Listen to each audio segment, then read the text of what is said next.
All right, so we're live. Uh, Anyone that's watching, welcome to Down and Dirty Role Playing, and this is the first, my first Copper Jackal enlistment coin minting session.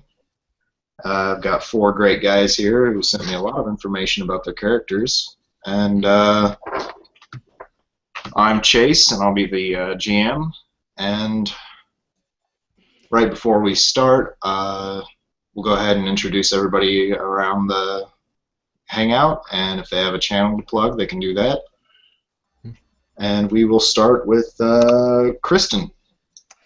All right. Right. Yes, I am playing my barbarian Zarkesh. Yes, and for easy pronunciation, just call me Luke. Wait. Okay.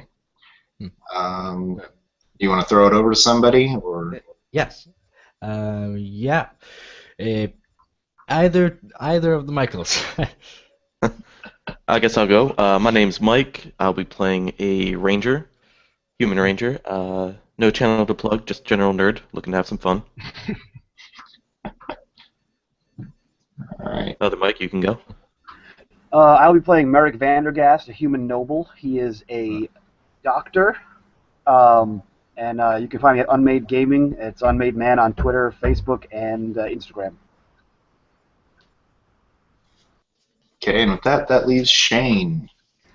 Yeah, my name's Shane. I have no channels to plug or anything like that. Just like the first Mike said, general nerd looking to have some fun. Okay. All right. So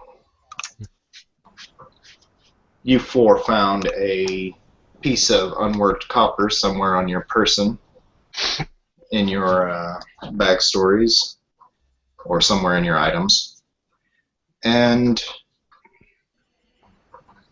you've heard the rumors of how the Copper Jackals recruit, and you're looking to move your life forward, perhaps to gain more power or just be a positive force in the world, that sort of thing. Whatever your motivations for your character might be. And so you have begun the journey to the city of Trowel's Kiss. I'm going to get rid of that. It is in the southwest of Grinn, next to the Svir Mountains. You know that it sits inside of the ruins of the old Grinn city of Skullagrad. And there are rumors of a lot of dark powers here, and a lot of adventurers come here to delve into the ruins and that sort of thing. So you're coming to Trowel's Kiss to see if you can do anything great to earn your coins.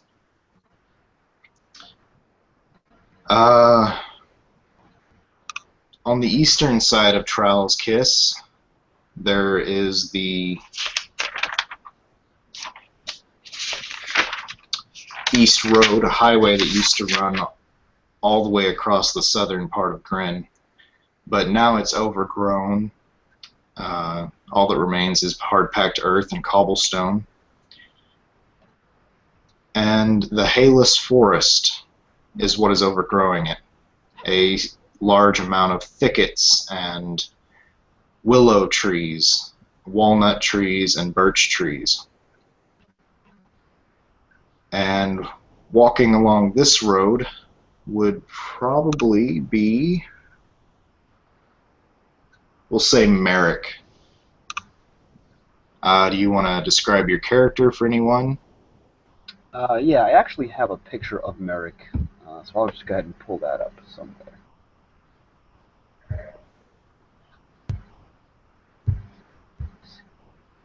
Nope, apparently I'm alive somewhere. There we go. I'll just share the screen.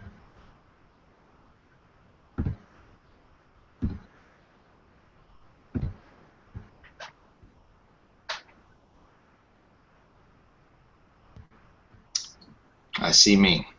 Yep. There you go. That is a picture of Merrick, which is the largest I can make it. This tiny hangouts. He is a human of 6 foot tall. He's 32 years old.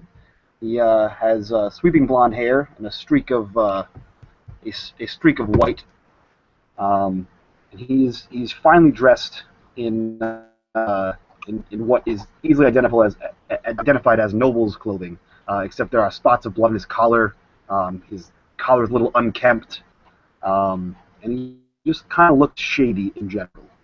And he's making his way down this road. And what's around me? What do I see out there? Well, you're coming up on the city of Trowel's Kiss, and the road crosses a river. A sign on the right-hand side of the bridge, which is simply a log bridge with dirt spread across the top of it to make it flat. A sign on the right-hand side of it declares this as Turnback River. And across the river you can see the mud brick, or no, excuse me, it's not. It's made out of walnut wood, the 3-story mill across the river, where you can see a lot of lumber lying around, both cut and uncut, mostly birch. And there's a few children playing on the bridge. And to the right-hand side of the road across it, you can see a large farm. It looks like a potato farm. Okay. So I guess I would approach the bridge. I guess I should have mentioned I have a funny-looking translucent owl as my familiar perched on my shoulder while I'm walking, named Hexus. So I'll approach the bridge and see what these kids are up to. Yeah, it is early summer. The plants in the fields are starting to grow, and these children appear like they look like most of them are wearing just shorts and cut off pants, and it looks like they're jumping into the river below the bridge. Okay. And is there any activity at the mill, the sawmill? Yes, you can see people carrying uncut wood into the mill, and then it looks like they carry it up to the second floor, and then you can hear the sounds of saw blades spinning, probably powered by the water wheels. Okay. And about how far from this mill is the actual town? It looks like the town's just on the other side of the mill. Okay. Then I will head for the town. Okay. All right. The north is more of the Halus Forest and the ruins of Skullagrad overgrown by it. And there are very few roads, and most of them are made into sort of trails.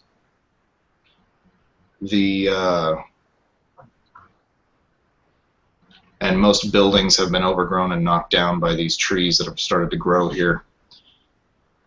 And coming along a path, and you can see through a break in the trees the farm up ahead and the town's graveyard, comes the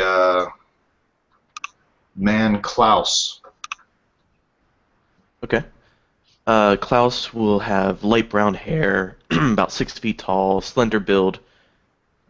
His garbs would be leather armor, earth tones, very neutral, very somewhat camouflagey, but slightly gray because he's more from the mountains. What does he see around him? You can see a few. It's old black stone. It was mined from the Svir Mountains. Okay. It made the buildings of Skullagrad similar, and they ground it down into a kind of a concrete to make these walls. And underneath your feet is the occasional cobblestone. This used to be a road, but now it's covered in plant matter and a lot of thickets around you. And up ahead you can see the city's graveyard. And to the left of that is the this large farm. You think it might be a potato farm. Okay. I will walk further up the road, have a solemn look at the graveyard, and then continue on. Okay. All right. And from the west is the Svir Mountains. And it's only about 2 leagues away from the town is the mountains. And the Halus forest has grown between the mountains and Trowel's Kiss, but it isn't as overgrown as the rest of it. There's a lot of rocks littering the ground. There's there's animal paths and hunting paths, but there's no real road. And from this direction comes the character Tiff. Yeah. So Tiff is he's a rather short individual, dark hair, dark eyes, walks with a little quirk in his step. Seems always rather cheery. He wears leather armor, but it looks like a waistcoat that you'd have on under a suit. And you can see his arms and everything like that, and he's just got tattoos of deities all on him. And you see him walking down the street, and he's actually just playing his lute on the way down there, just playing a song that he often travels to. And he approaches this town, looking to go to the inn to maybe get some coin and do some other things for performing. Okay. Up ahead, you can make out on the right-hand side of your path, you can make out the shape of a fenced-in area with large canopies spanning all the way from one end to the other in lines, with shelves underneath them. And you see, it looks like moss is drying, compact moss. You would probably judge this to be peat from the bog to the south of the town. And a lot of the villager or the townsfolk's homes are off to the left and spread out on the other side of it. To the south is a bog. It is known to the locals as the Laughing Bog. And from gathering a little bit of information from traveling through it during the day, you don't want to be in it at night. The mists rise and they have a hallucinogenic effect. And there are rumors of malevolent spirits in the bog at night. And coming on a flat-bottom boat from the south is Zarkesh.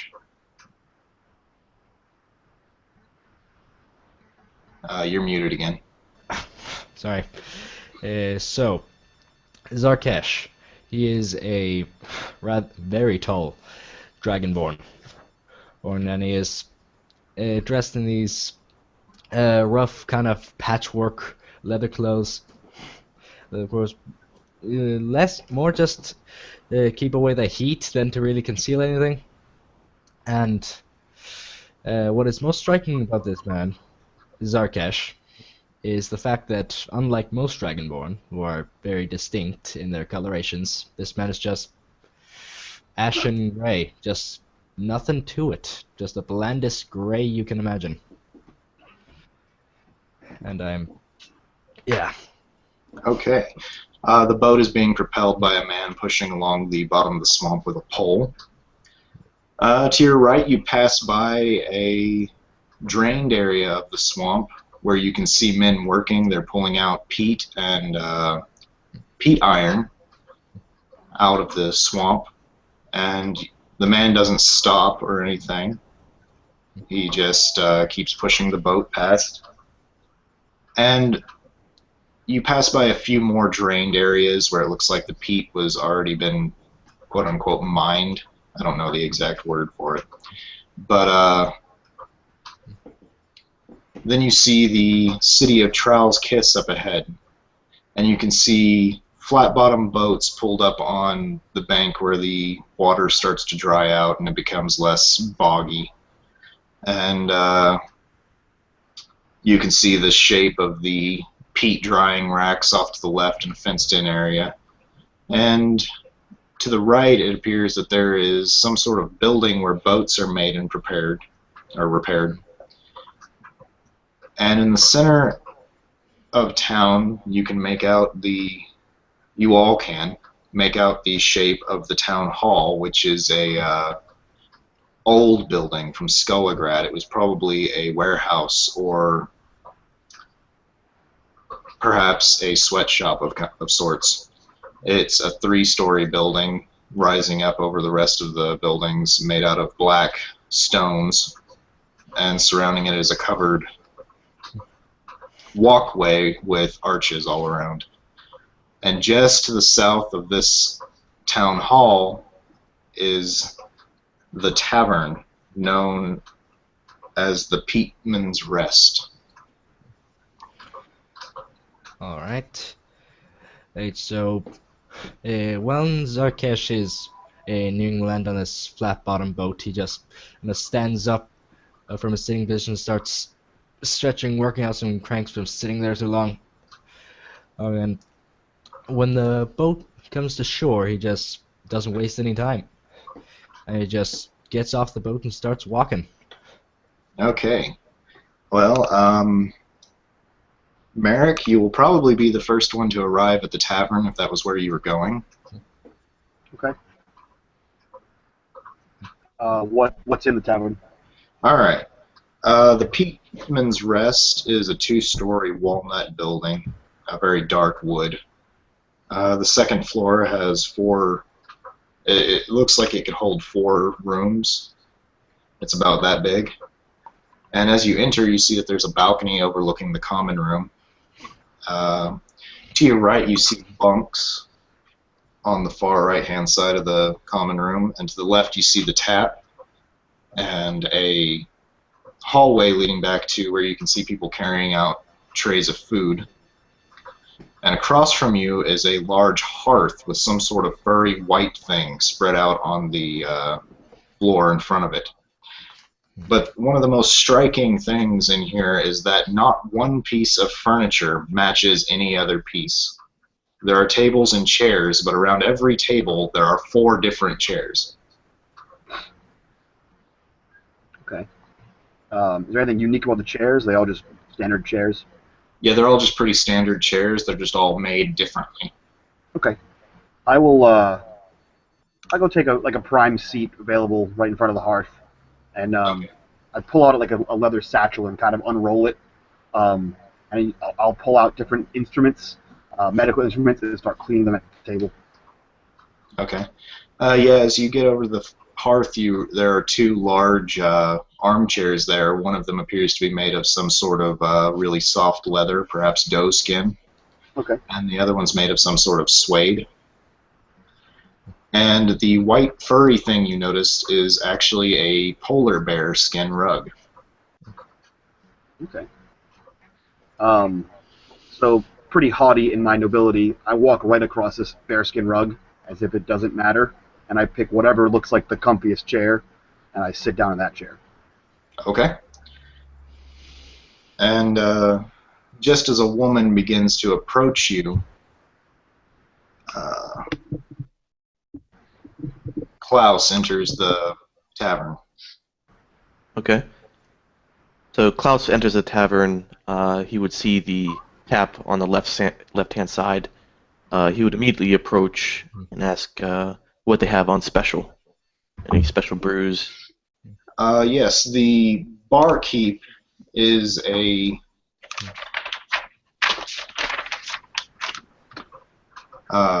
fiery-haired man. And it's swept back, and he has a long ginger-colored beard, and he is dressed in a bottle green waistcoat and his white sleeves are pushed all the way up to past his elbows, and you can see tattoos covering them. And he looks at you and he goes, "Welcome to the Peatsman's Rest. Well, I got all kinds of stuff that you can drink. I got birch sap tea, ale, wine, water, cold or hot. I'll take. But my pa, he makes peat beer. It's our specialty." Okay. Klaus would have a piqued interest in the peat beer, and he would definitely order a peat beer. That'll be 4 copper. He gets out his little satchel, pulls out a couple coins, 4 coins to be exact, and gives him the 4 copper. Yeah, and he just pockets it into one of his pockets, and then he pulls out a pocket watch and he checks his time, and then he grabs a mug, a very clean mug, and walks behind him and starts pouring a beer from one of the casks on the wall behind him. Okay. And he turns around and he hands it to you. Excellent.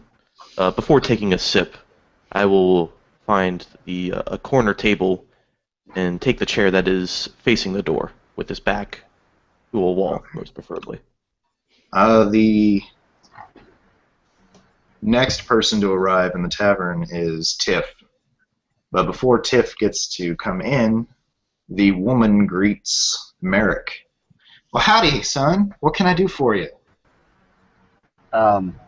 I don't even bother looking up from cleaning my instruments, and I just kind of wave her away and say, "Water, water, please." "Oh, well, that'll be coming right up." And she disappears. And now, Tiff, you arrive at the tavern. So Tiff walks in and sees the interaction between Klaus and the barkeep, and walks over to the barkeep and asks, "Would you like any entertainment this evening?" Oh, well, he kind of looks at you, and then he checks his pocket watch again, and then he looks back up at you and he goes, "Well, entertainment's always welcome around here." Fantastic. What kind of a show are you going to put on?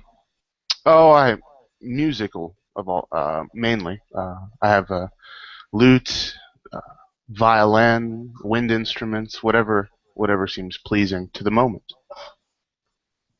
Well, just a piece of advice. A lot of the peatmen, they like the sound of a violin. They don't get to hear it very often. Oh, good. That's what I'm most exceptional at. Oh, good. The only thing I ask for, though, is a bit of information in return. Oh, what about? Oh, just a few individuals. I can ask afterwards. Oh, all right. I might know a few things. If not, I might know someone who might know something. Okay, thank you. He goes and, I guess, sets up at either on top of a table if there's no like stage kind of place, or Yeah, there's no stage here, and Okay. It's a fairly poor tavern. Okay, so he kind of pushes a table up against one of the walls and kind of brings a chair to like set his feet on and sit up onto the table with his feet on the chair, and he just starts playing his violin. All right. Yeah, as you're pushing this table across the floor, and it's squeaking and grinding on this wood floor, everyone is just like turning and looking at you, like, "What the hell are you doing?" And Tiff's just like, "Don't worry, it gets better. It gets better." Nah. The barkeep looks at you and he goes, "I hope so. You're gonna have to pay for them scratches you put in my floor." Okay. Merrick, you're brought a wooden cup filled with water. I brought you a cold water, but you didn't specify what kind you wanted.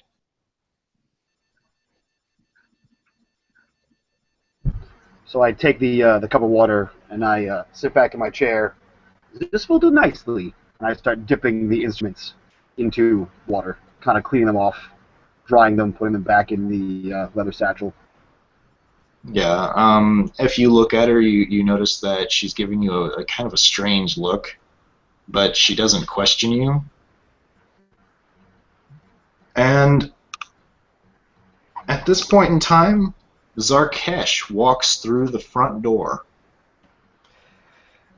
Yeah, so what Zarkesh does is, well, as I said, he opens the door, just kind of averagely, not really thinking much of his entrance. And just walks in unshyly, and he just, like, he's not trying to hide anything. He's wearing what he is on his sleeve, basically. And what he does, he sits at one of the larger stools or chairs, considering not many can actually hold his weight. And just waits patiently watching the show. Well, there are a few larger chairs nearby. They're all varying sizes. But the biggest one is sitting beside the fire. Alright, so he's gonna take that one, just kind of take it by back, lift it and then just reposition it so he has a good view of the minstrel on the table. Okay. And the woman still hasn't left Merrick's side, and you sit down across from him and aim the chair across the tavern. And she kind of fixes you with a look like, I've never seen this before. And then she looks at you and she kind of eyes your teeth, and then she's like, honey, what can I get for you? When she said that, he kind of looks up as if he's thinking, and answers, "Well, you got any meat?" Well, there's not a whole lot of meat around here, but I can give you a potato and walnut stew. Comes with a side of bread, and we can toast that bread for you if you like. That would be delightful. He answers back, and again starts to think a bit and just says, with a pint of ale. Would you just like the regular ale, or would you like to try our peat beer? Pete. Ah. Delightful dry. And she kind of bounces off. And at this point, you all may interact with each other. So seeing this lumbering dragonborn walk in and sit down next to me, I probably roll up the leather satchel, put it back, and I lean forward towards him. And quite rude, I kind of beckon at him. Boy, your scales are a most interesting color. Why is that? Well, pull up a seat, friend. There's quite a tale. And did you just say boy? And he kind of looks at you with an accusatory glare. While this is going on, Tiff is actually just starting to tune the violin, twisting the strings, getting it all in order, and there are sharp ting, twang, while you guys are talking, just trying to get it all sorted. Klaus will be sitting still in the furthest away seat possible, obviously still facing the door, watched everybody come in except for Merrick, who came in before him. Just keeping a fixed glance. He likes to keep to himself. He does have a past, however, it is an honorable past. Still knows that people might still not like him. So he just sits in the back and sipping on his beer. He's kind of been everywhere because he was in an army, he was a soldier. So he's been all over, so he wants to try something new, so he's just sitting back enjoying his beer. So at the Dragonborn's comment, I'll eye him up and down, and judging by your robes, your demeanor, you're quite a commoner. So yes, I called you boy. Oh, I'm afraid I misheard you. I thought you said boy, not poor. But I freely admit I have very little money on hand. But if you want to know why my scales look such, I'm intrigued. all right. Um, do you know the bleak? He kind of hunches forward, hands on his knees. I know of it.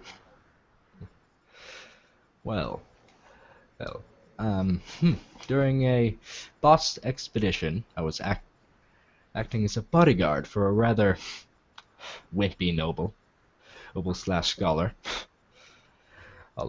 I was there to accompany him and protect him while he cataloged his findings, but I'm not going to bore you with the details of our mishap.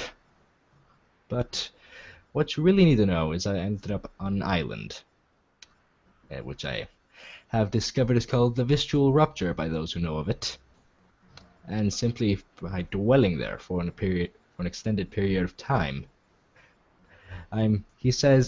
he pauses and he kind of extends his arms in a kind of showing off gesture. He says, "Makes people like this." And just kind of thinks that is a satisfactory explanation and kind of looks up and mutters, "Where's my beer?" When you were telling your story, Tiff actually started playing the violin, kind of like playing it while someone would be telling a tale, like you'd see in a musical kind of movie, and he was just playing it to your tale. And he was kind of sad when you said you weren't going to bore him with the details because he wanted to play a little bit longer.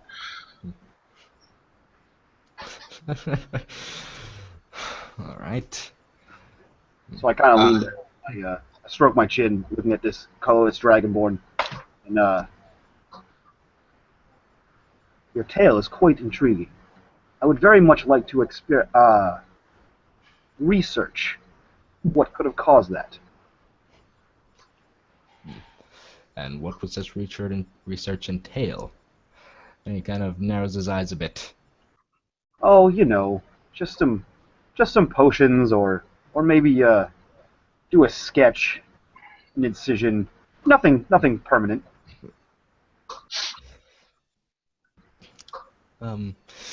Not to offend, but I think I'm gonna humbly decline. And you can have a couple of scales, but I'm not sure I want to put myself on a doctor's table just to sate your curiosity. It's a shame. Yeah, and at this point, the woman comes back and she looks around for a small table, and she finds one of the small end tables and kind of kicks it over to where you move the chair to, and she places a large bowl of potato and walnut stew, and it has a big crust of bread sticking out of it. Now, don't forget to pay for this on your way out. And then she hands you a mug of peat beer. Thank you, milady. And he just picks up his bowl, and I would assume a spoon, and just starts chowing down, just kind of forgetting the guy next to him, preoccupied with his meal. Okay. Tiff noticing that his music's actually getting people a little excited, a little energized. Looks into the corner where the ranger is sitting, and noticing that it's not really having an effect on him, and he kind of playing over the music, yelling kind of like people do at a concert. He's like, "Come on, join in the festivities." Sorry. Sorry, someone, can you repeat that? I didn't quite hear it.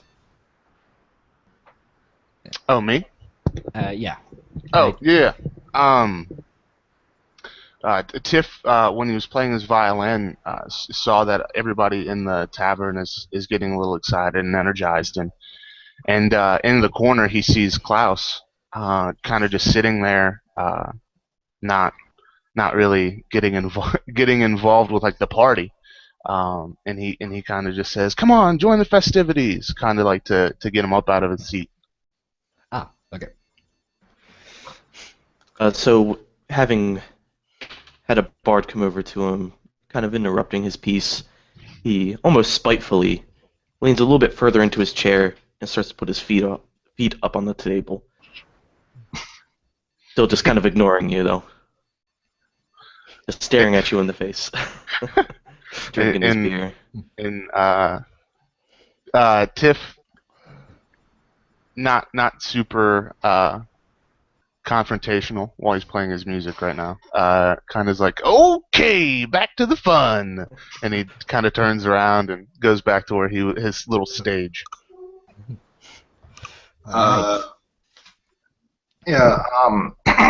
Klaus, you notice you picked this corner because there wasn't anyone nearby except for an old man who was snoring in in a chair at a different table. And you notice that he's woke up and he's staring right at you. And he gets up and he crosses the small space between your two tables, and he gets kind of close to you, and he's like, "You look familiar."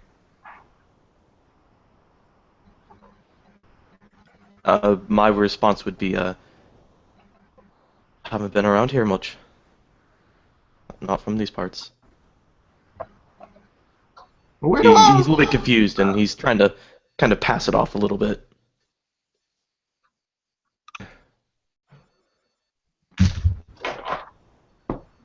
Takes another sip of his beer. You look just like old Rudolph. Rodolph, have not heard that name.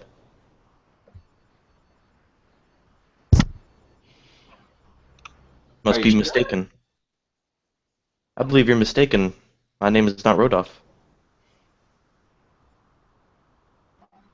sure? But you look just like him. I Guess don't one of those understand. faces. Just have one of those faces, I suppose.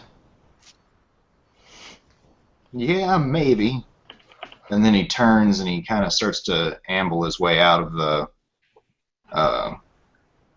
in through the front door, and you see the bartender go, "Hey, Pa, be careful going home." Yeah, yeah, yeah. And the door kind of creaks shut behind him.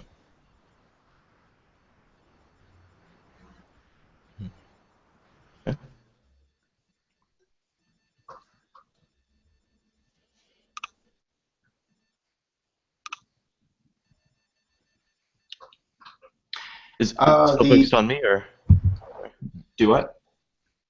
Oh, I'm sorry. I go back to being relaxed and sipping on some more of that peat beer. Okay.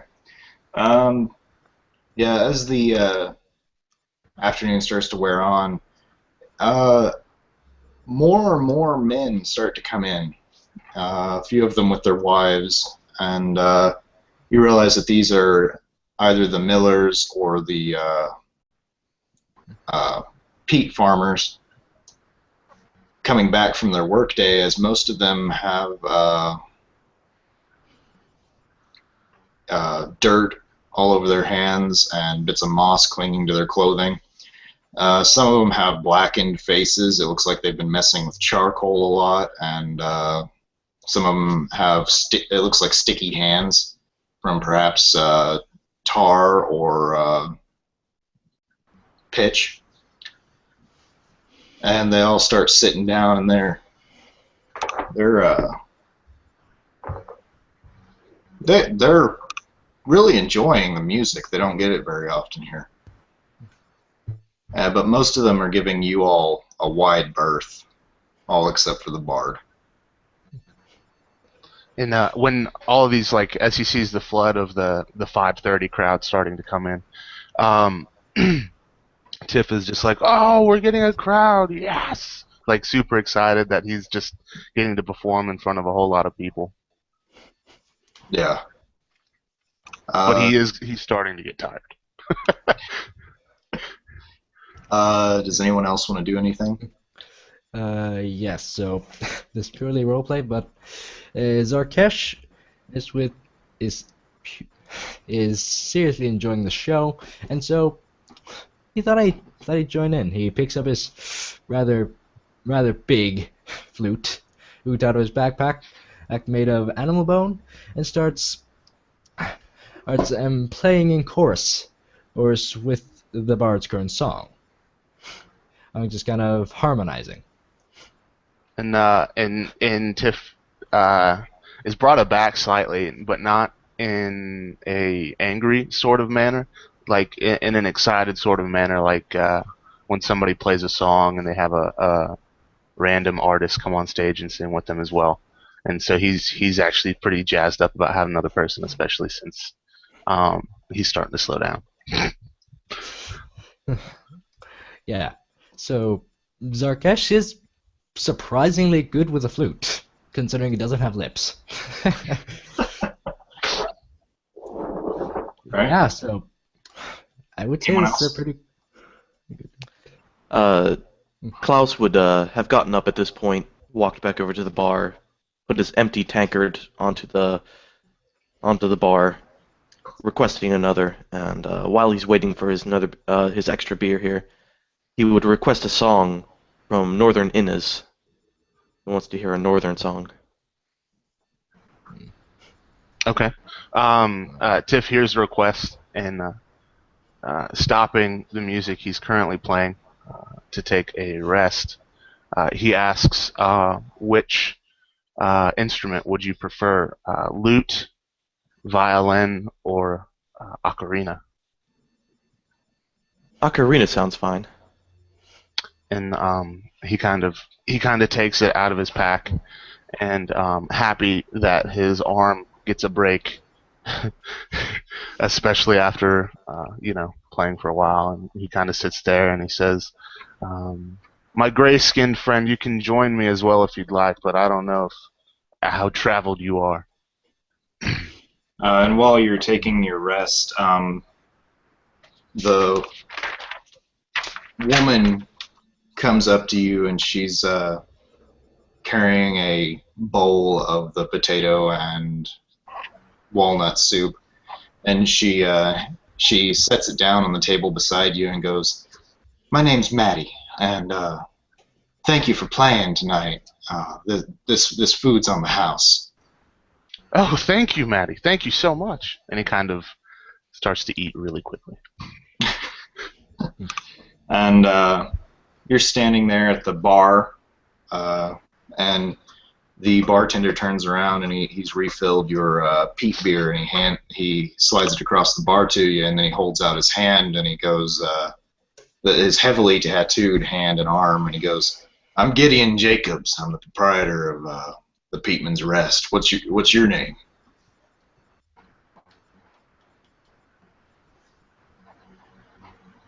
He said that to Klaus. Klaus, right? Oh, to Klaus, I'm sorry. My name is Klaus. I hail from Fahrenhold. Oh. That's a pretty far away from here. What are you doing around these parts? Well, I've already seen most of where I'm from. Figured time to go a little bit elsewhere, see the rest of the world. Kind of dodging the question, being very general. And he gives you a knowing look, kind of like he realizes you don't want to talk too much about why you're here, and he pulls out his pocket watch and he checks it again. "Well, I think it's about time for another song." So, and then he moves on to a different customer.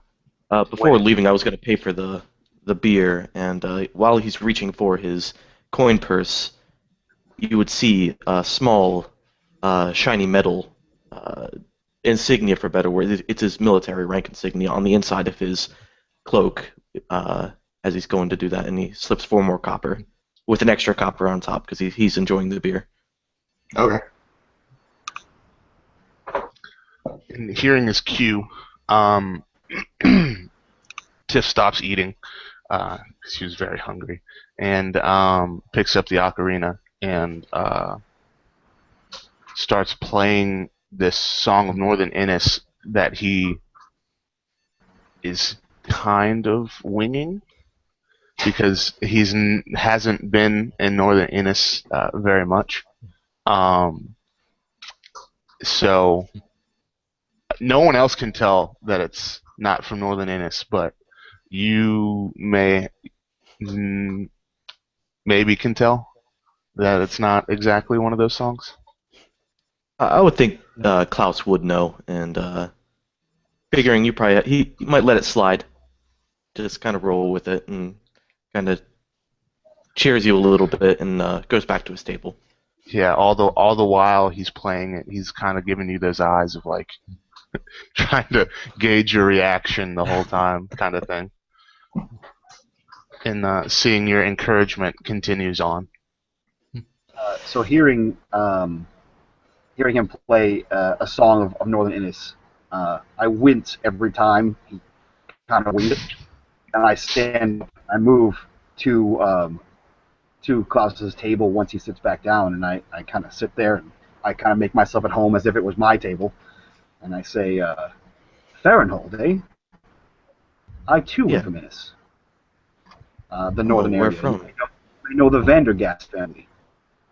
I've heard of them. Quite a noble family.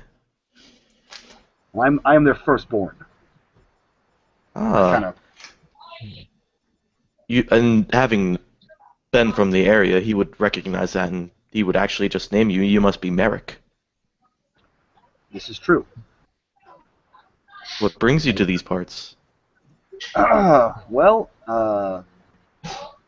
let's call it research. Research, okay. Well, that sounds about right. You come from a family of doctors, well-renowned doctors. Yeah. I'm here looking for subjects for a new line of research that I've been working on. Subjects, or sounds like you could get those. Why can't you get them from Innis? What brings you? That seems like there's plenty of people there.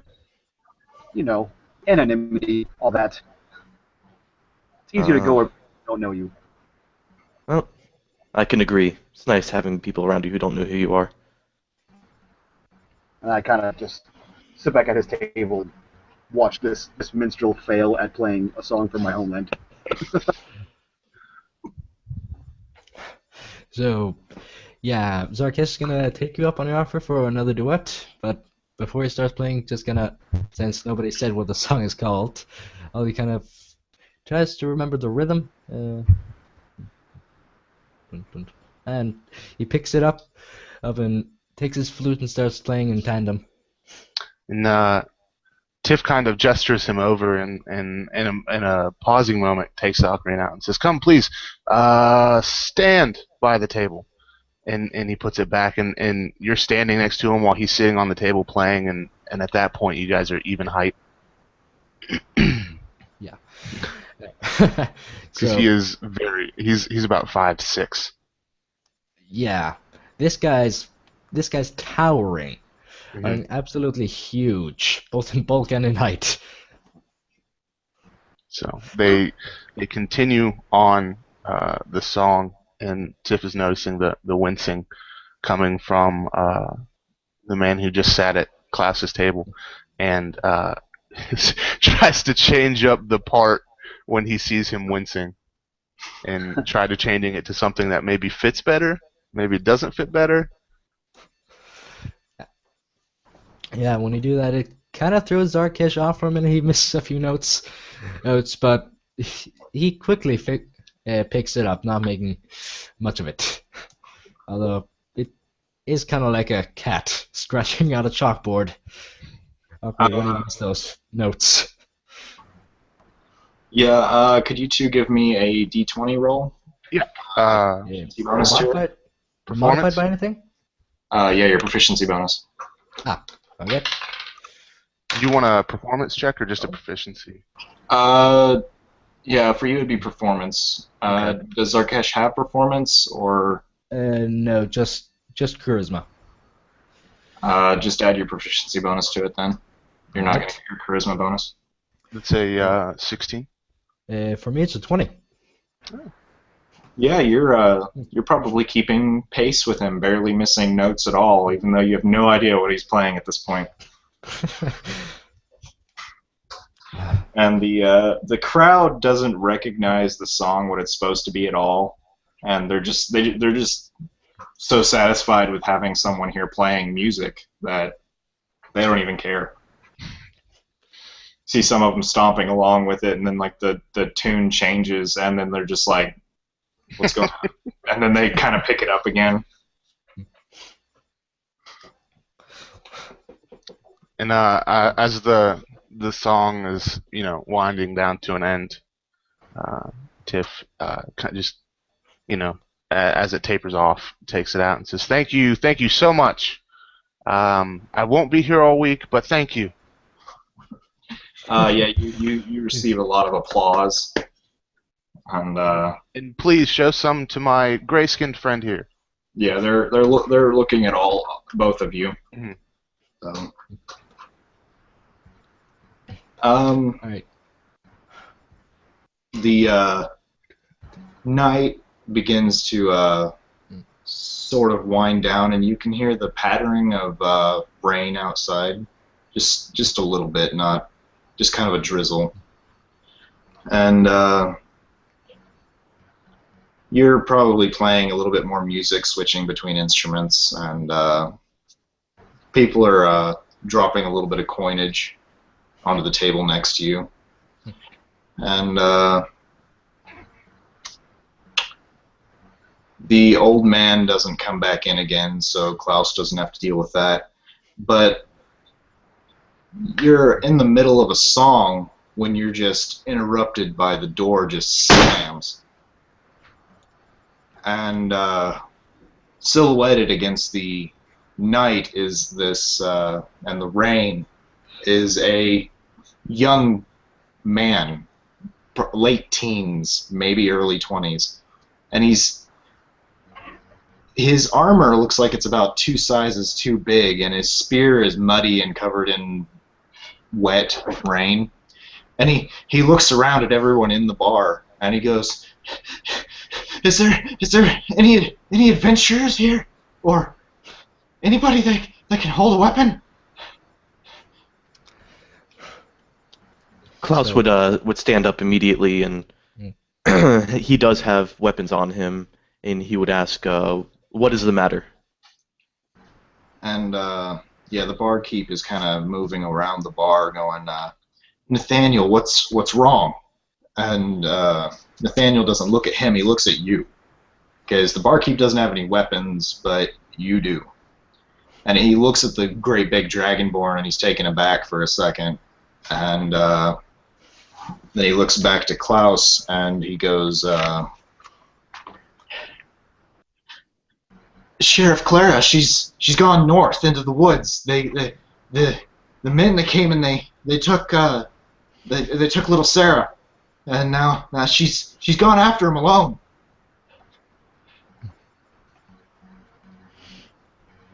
You said to the north? Yeah. He would be confirming the information. Into the Hayless Forest, past the graveyard.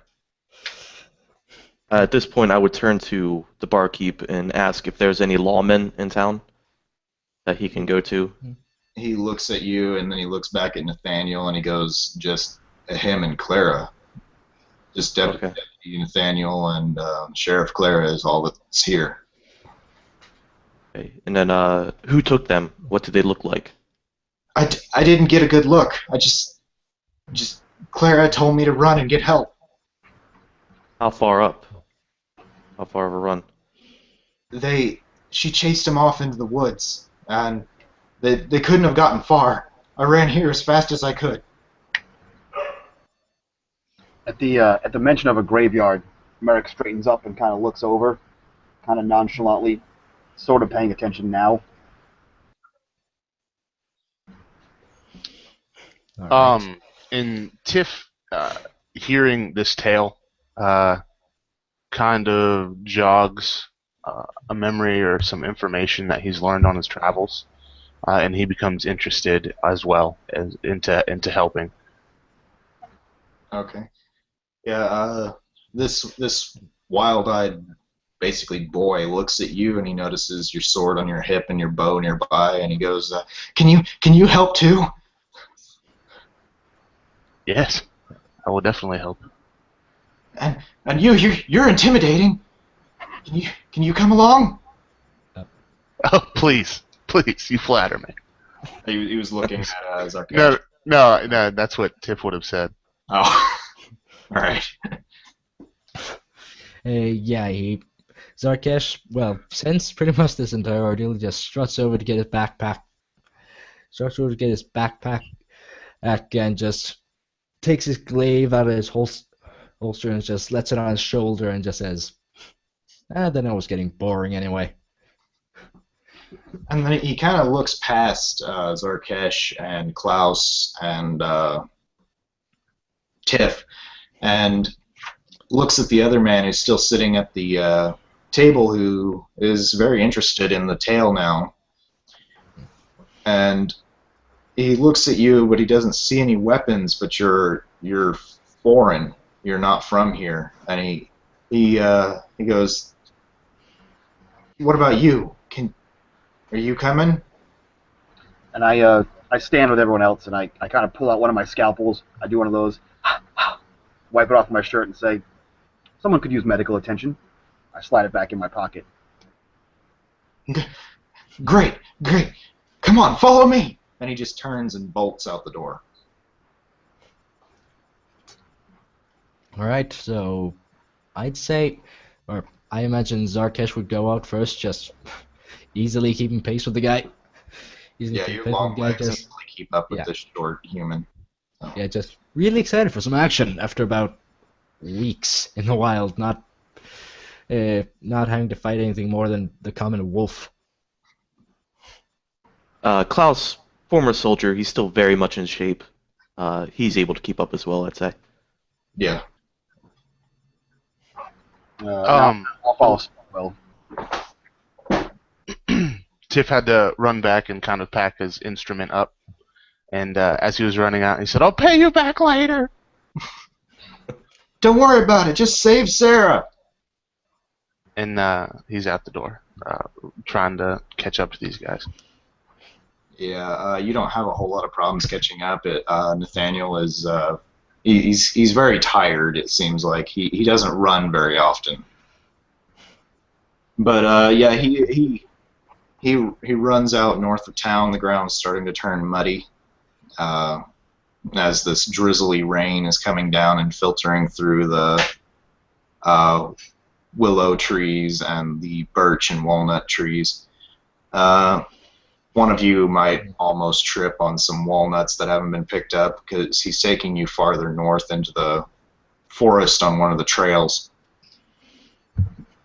And as you run past, there's a building to just the south of the graveyard, just before you reach the graveyard. It has a sign over it that says "Corpse Be Gone." And you see this man in a black suit and a top hat standing outside. He's moving a coffin around the outside of the building. And he sees you running past. And he fixes you with these blue calculating eyes. And it almost seems like he's measuring you for a coffin as you're running past.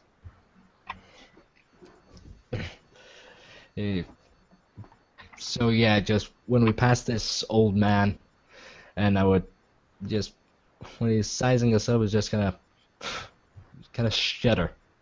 And there are feelings of the cold chill down my spine despite the rain. And despite the fact that I'm plenty warm from both the food and the pretty fast jog we're going at. Yeah. So I as we're jogging up to this Corpse Be Gone man, it looks like Merrick starts to slow down as he's looking at this guy, and then he shakes his head, sighs, and speeds back up. As we're passing this, Klaus just gives him very abruptly his exact height and shoulder width. It just keeps running because he's a soldier. He's not afraid of death. He knows it's inevitable. Okay. Tiff actually followed suit with the measurements, and he was just like, just a lot shorter than that guy, though. Just a lot shorter. And the Undertaker looks at you and he takes his hat off and he puts it next to his chest and he nods as you all run past. And Tiff says, "Play a tune for me." And you're running, and Nathaniel's breathing really heavy, and you're getting to. But none of you are really out of breath at this point. And then you hear the sounds of a sword clash against something else up ahead. And you come around a bend in the trail, and the first one to see it is Zarkesh, and then Klaus, and then Merrick, and then Tiff, since that sort of made your marching order. And you see a woman. She's weathered. She's dressed in men's clothes and has studded leather armor on. And she has this relic of a saber, probably from the Great War. And she's got it held out in front of her. And it looks like she just tried to attack someone and they parried her blow. And you see about 8, maybe 10 bandits in front of her. One of them holding a little girl with his mouth over her, or with his hand over her mouth, if I can English. And she's yelling at him, "Let the girl go!" Klaus, having seen this, will immediately be unshouldering his heavy crossbow and knocking back a bolt. Okay. But not shooting yet. He's trying to see what's about to happen. All right. So Zarkesh, seeing this, he wouldn't. You would probably just run directly at this clash. Just it's not close enough to indicate any side per se. Just keeping both at a distance, just seeing how things play out. Is glaive kind of leveled at both of them? Okay. And Tiff also actually knocks an arrow to prepare for something. Merrick, do you do anything? Yeah, once they come to a stop, he kind of straightens his tie and just crosses his arms, kind of disappointed that no one's dead yet. The bandit, there doesn't appear to be a real leader, but this bandit's holding a sword, whereas all the rest of them sort of have clubs. And Tiff, you actually recognize the symbol that many of these bandits have tattooed on their neck. Okay. Upon seeing that, Tiff prepares to loose an arrow, not at the main guy, but at one of his underlings. Okay. Are you going to fire, or are you just readying to fire? He's gonna fire. I didn't know if anybody was seeing him get ready to fire or not to spring at it as well, but he's firing. I will fire just after you, but Okay. Yep, I'll wait for your shot first. Okay. Yeah, give me an attack roll. 22 versus AC. Yeah, that hits. Natural 20, first roll of the night. Oh, nice. And, the way I do crits is you just roll all of your damage and then multiply it by 2. Okay. I was also using snipe, so Okay. 5 plus 13, 18 times 2. You killed him.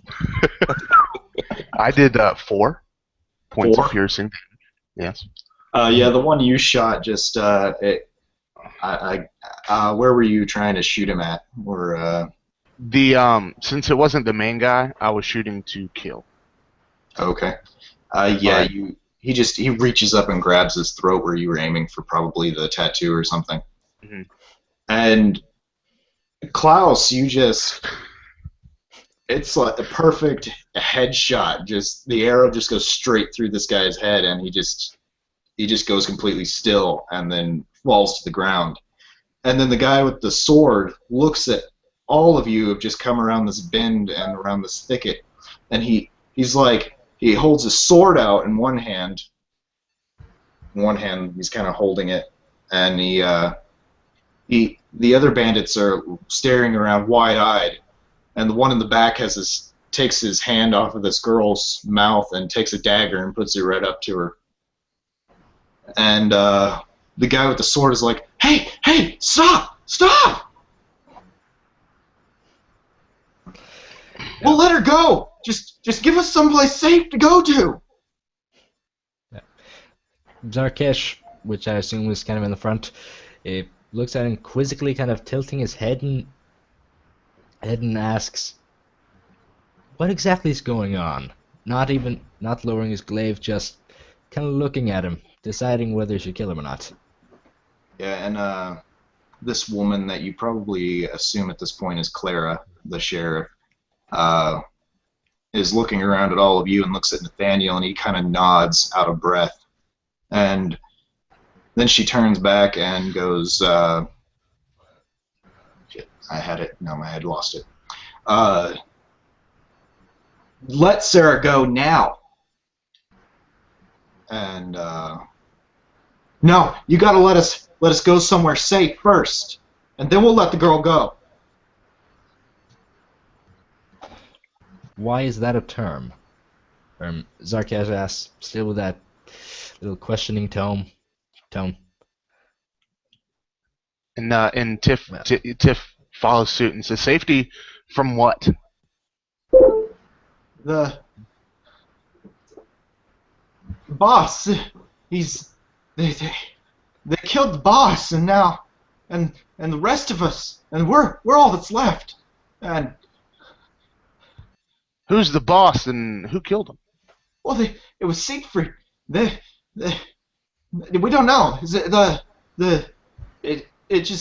it was on us all of a sudden, just spinning and biting, and there's blood everywhere. And so, at hearing the name Siegfried, Tiff kind of draws back from the whole ordeal. His bow actually drops, and he starts thinking in his head like that guy's dead, Siegfried's dead, and kind of questioning it.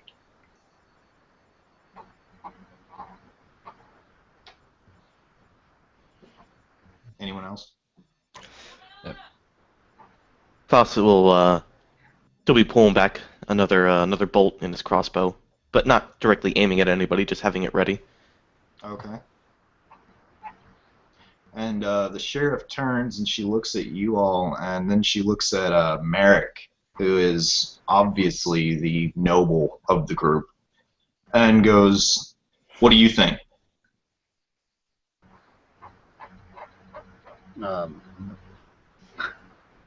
What? I mean, I say we kill him and save the girl. Yeah, Zarkesh kind of, again with that pondering look on his face, just asks towards Sarah, "These guys worth anything?" And as soon as you say that, the bandit leader still has his sword in his hand, and he looks at you and he goes, "The moment any one of you even touches the trigger to shoot any more of us,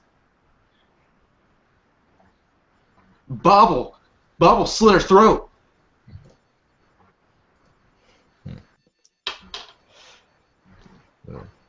And Wow. you just hear angrily from the back Tiff yelling like, where did it all happen? Where did Siegfried get killed? we, and he looks at you and he looks back at uh, Klaus and Clara and Merrick, and then he looks at the big dragonborn with the glaive. And normally you would see like fear in his eyes from just seeing the dragonborn. That would be a normal deterrent for bandits, but he's obviously scared of something else. And he goes, we was camped up north, about a league away, and we was in some old ruins. We were going through some well, it was coffins. We was seeing if there was anything on any bodies, because like Grinn was rich, right? And then just all of a sudden it leapt out of the darkness at us, and that was it. And I took my guys and we ran.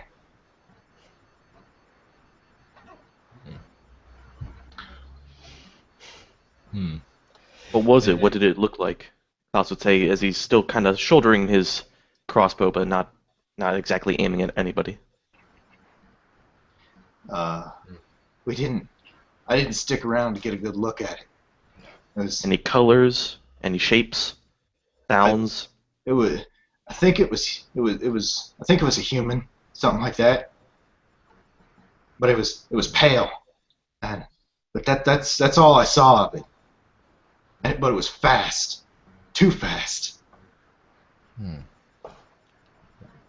When he says that he kind of Zarkesh kind of puts the glaive back down to the ground, blade pointing up, and was kind of down on himself self-consciously when you mentioned pale. And just, can't you be a little more specific? He asks. No, we just had to get out of there, man. There was nothing. There was no way. There were 60 of us in the group, and then about probably 10, 15 seconds, half us were dead. That's quite impressive.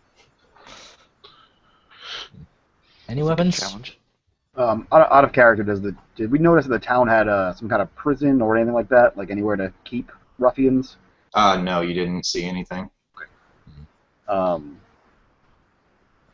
I'll kind of step forward, still arms crossed.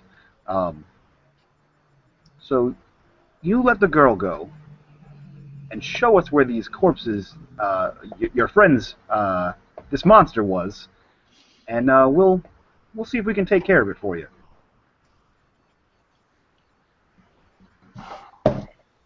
Go ahead and give me a persuasion check. Oop, drop my dice. 10.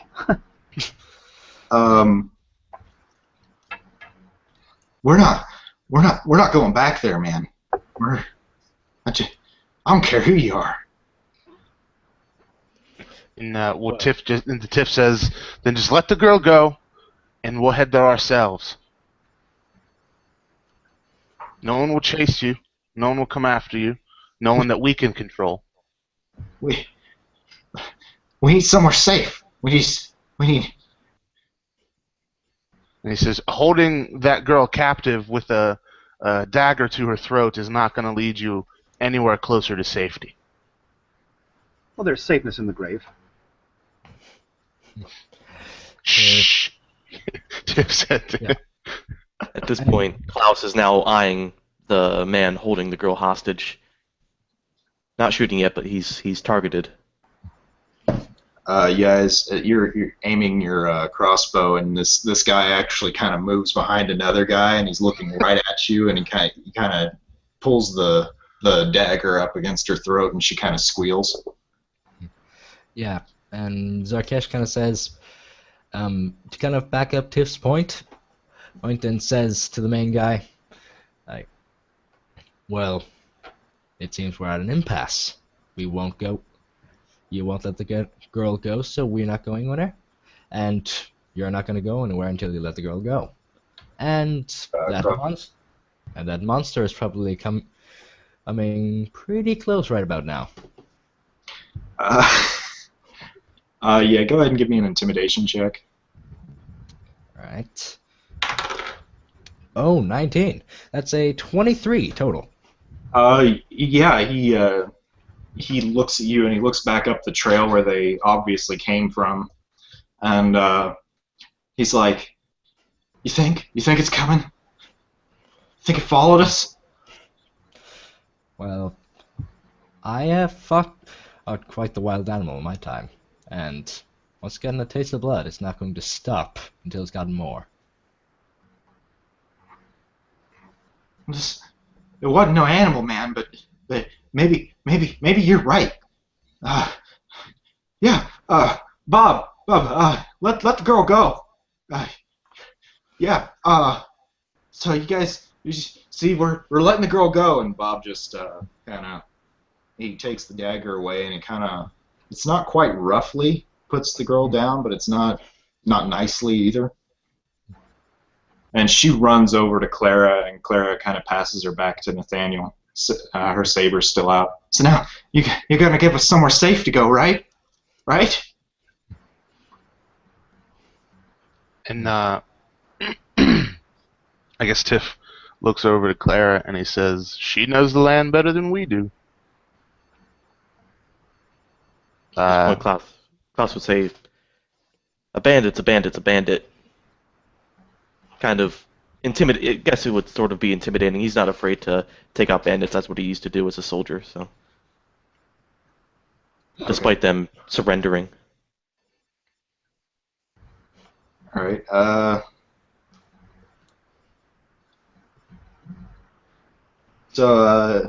And Clara turns and she looks at y'all and she goes, so there's, you think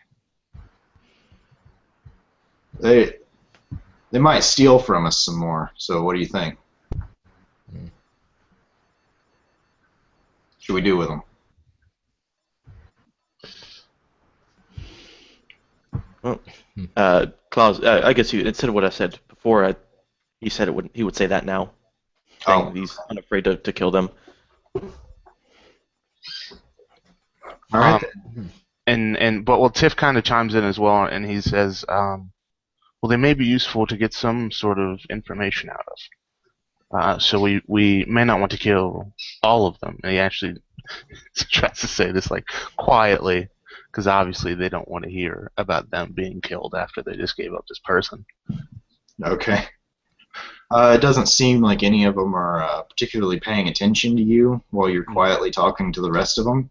They're all looking back up the trail and then glancing back to you, and then like none of them have their weapons raised or anything.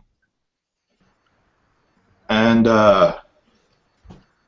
Clara turns and goes, "You four do whatever you want with them. I'm going to take Sarah and Nathaniel back to town. But I'd much appreciate it if you could see what this thing was that took out 30 bandits in however long it was, he said, a really short time." Do what we can do. Tiff's suggestion is to send them west, away from the town, in that direction, knowing that they may steal again. But he also says, "I know these bandits from a time ago, and they don't really steal too much, especially now that their leader has been killed. Most of the men in this bandit group never truly terrorized a town. Pretty much just petty thugs, except for when they're being led by Siegfried, their leader, who apparently has been killed." Yeah, and the bandit with the sword turns and goes, "Yeah, we didn't do nothing. We just like picking through graves. That's all we did."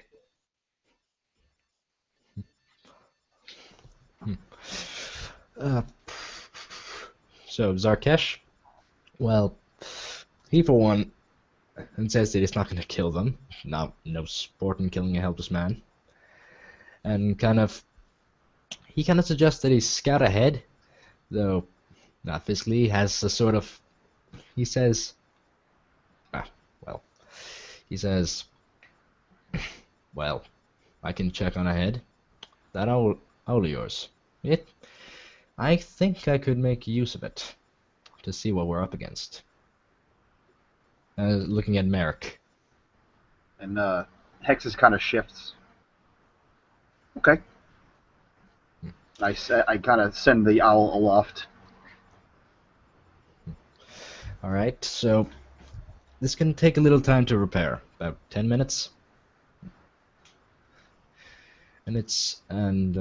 Yeah, I'll need that owl. Okay. Well, then I starts trekking through the forest, looking for a semi-dry spot to perform the ritual. And metagame, I'm using the Beast Sense ability. Okay. Yeah, you find a reasonably dry thing under a weeping willow.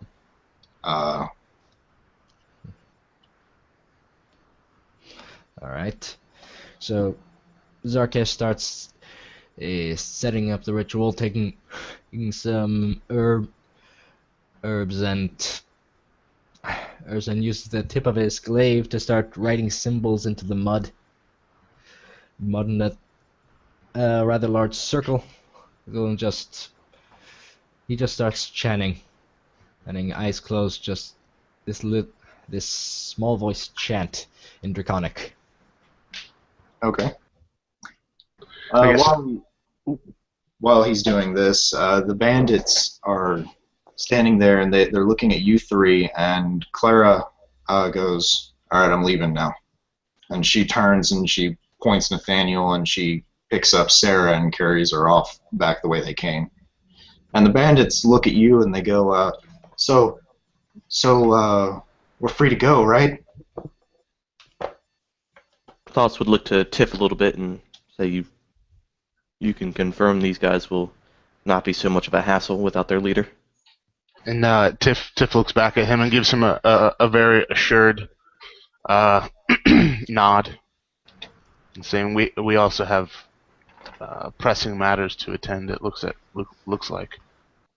Klaus will then kind of lower it, take the bolt out, and release the twang from the string. Okay. Yeah, you're using your Beast Sense spell that you've done now. And you can sense kind of critters around and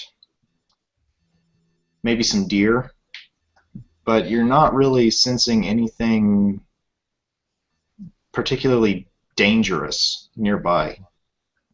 Does that only sense animals? Or No, Beast Sense, that's not how it works. Basically, I pick an animal that I can see, and I'm able to perceive through its senses. So the idea was he would send the owl ahead, and I would be able to see what it saw. Okay, yeah. Oh, Hex is a familiar, so he's not a real animal. So that doesn't work. But he's my familiar, so I can do that. So I just kind of find the least dirty spot on the ground to sit, and I sit and send the owl out. I think it goes out like 100 feet is my range with the. So anything within 100 feet, I can see, hear, and smell whatever it smells. Okay. So yeah, I just pick a deer, then, and grazing through the ground, just have it go towards the direction they indicated. Okay. All right. Yeah, you can, between the owl's exceptional sight and the deer being so low to the ground, you can follow their tracks back along the road, and you actually reach the limit of your ranges with these animals before the tracks stop. And then you remember that these bandits said that the camp was about a league away. metagame that's about 3 miles. Oh wow. So So Hexus comes back, and as he perches on my shoulder, my eyes kind of flutter open, and I stand back up and relay that to the group that I saw nothing. Okay. Tiff goes and Yeah. picks up his longbow and kind of suggests, should we be on then? I can play us a tune while we walk. yeah. Yeah, I'd say so. Sarkis says, just kind of annoyed that it was so uneventful. I kind of stand up and I pat the adorable little gnome on the head and say, "Stick to ones you know." And then I go over and I begin searching the guy with the arrow through the head. Okay. You don't find a whole lot. You do find 4 silver and 6 copper. And he was carrying a it's just a hardened stick. It was a club. Okay. All right. So, I guess we'll head that way. way off then. Klaus will shoulder, kind of, not exactly like a soldier would shoulder a gun, but he's kind of slinging it, so it's still out, so he doesn't have to try to struggle to rearm himself if needs be. Okay. And he'll also take the back of the marching order. All right. Yeah. As you're traveling along this trail, it's not hard at all to follow their tracks. They were obviously running, and for the first time since you entered the woods, you start to notice thickets, and they have thorns on them that are probably about 1.5 inches long. And these thickets are so dense you'd have to take like a machete or a sword or an axe to cut through them. The weeping willows dangling down and swaying in the breeze. The sound of the leaves rustling overhead, and the wet scents that are reaching your nostrils. And the thickets actually stop the breeze from reaching you, so it's sort of it's humid. It's not really hot, but it is humid. And as you're traveling, is there any particular marching order that you're using? I would assume Zarkesh would be either, well, in the front or second furthest. Though, I don't know, any comments on that? I'd be somewhere in the middle. Klaus would definitely want to be in the back. He's a ranger. Unless there's other rangers around, he will always take the back. So I think Tiff would take the front and kind of just playing his tune, kind of and happily marching, playing the song, which is why he'll be in the front and kind of jumping around, kind of like active kind of march. Okay. Yeah, sorry, but when you said, I kind of get the image of a kind of like a little girl just skipping through a meadow, close to the flute. Well, it's a guitar. He's playing a lute right now. Yeah, that works. Could everyone give me a perception check? All right.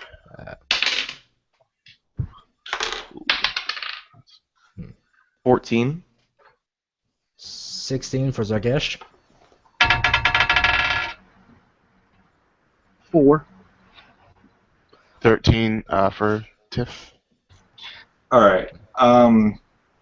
Yeah, everyone but Merrick hears this crashing noise coming from up ahead, and it is coming towards you. And it sounds over the noise of his flute. And so he stops playing, obviously, and he's like, "Did you all hear that?" Oh, you can hear it. Klaus will nod and saying yes, and literally say, "Yes, I heard." Gee, I wonder. Yeah. And Merrick, who didn't hear it before, now hears it. I guess says, let's prepare ourselves, I guess. And as you say that, a dire bear, a huge bear, standing 8 feet at the shoulder, comes charging out of these thorned brushes, and it is charging directly at you. Klaus is definitely knocking back the crossbow again, putting in a bolt as fast as he can to take a shot. Okay. Zarkesh kind of swings the glaive out off of his shoulder to the crook of his arm, just takes it up in defensive position, starts walking around it. He starts walking around it, just trying to keep it at bay for now. Okay. Yeah, can everyone give me initiative? Yep.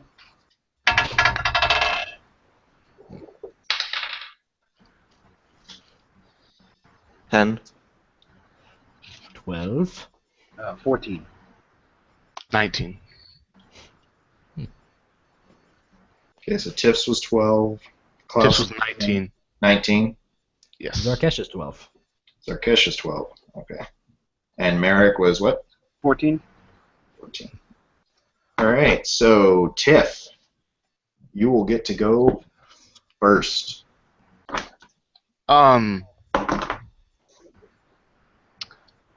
I think what Tiff would do is, seeing it run through the brush, he's actually not sure if that is the thing that killed all these people, or if it's just afraid.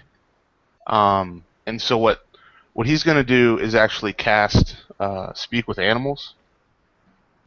Okay. And he kind of yells to it like, "Whoa, whoa, whoa! Stop, stop, stop!" to see if it everyone else hears roar, roar, roar, coming from Tiff, right. trying to see if it'll say anything back to him. Okay, yeah, give me a persuasion check. Okay. I've never really done the whole speak with animals thing. Okay. I think it's just base emotions and impressions. I'm pretty sure, yeah. Oh, okay. Well, that was a 17. Okay. Yeah, this bear, it's barreling at you, and then it turns, and it looks at you and it goes, and you get the impression of intense fear. Well, yeah, I actually can comprehend and verbally communicate with beasts. So I can actually understand its language. So it's just like, it's terrified of something. This dire bear is afraid of something. Okay. Can I keep talking to it, or do you want to let everybody else go? I'm gonna say that everyone else can go now. Okay. So it goes to Merrick. And it did divert its path, right? I'm sorry. Yeah, it stopped and it kind of backed away. Did you relay any of that, or were you still engaged in conversation with a bear? I mean, if Chase is okay, he can relay it back to y'all. Say like, he's really afraid. He's not coming after us. So I'll kind of step out from, I guess, the marching rank we were in, and kind of shuffle like I'm moving behind the bear, and then I'll just hang out there. Okay. And with that, it goes to Zarkesh. All right. So what I kind of do is I kind of lower the glaive a bit, not putting it down completely, knowing what he's doing, just seeing how things progress. I don't want to spill blood unnecessarily. Okay. And then it goes to Klaus. Klaus will back up a little bit. He won't take a shot, but having known this is dire bear, they got big bones. He doesn't want to knock his arrows too much, or his bolts, so he's going to delay his attack. Okay. And then it goes to the bear's turn, and it just starts kind of mewling at you, kind of like a cat would. Okay. and it's kind of nuzzling one of its haunches, where you can see a large rake marks, like something was biting it and scratching it. Okay. And it looks at you and it goes, "Roar!" And you comprehend that it said something about wolves. Okay. And Tip says to it that just run on by us, keep going. We were apprehensive at first. I'm sorry, we were afraid. We'll get those wolves that did that to you if they come by us. And yeah, it looks at you and it fixates everyone with a kind of an intense stare mixed with terror, and it begins to walk past you all. If anyone wants to take an opportunity attack, you may.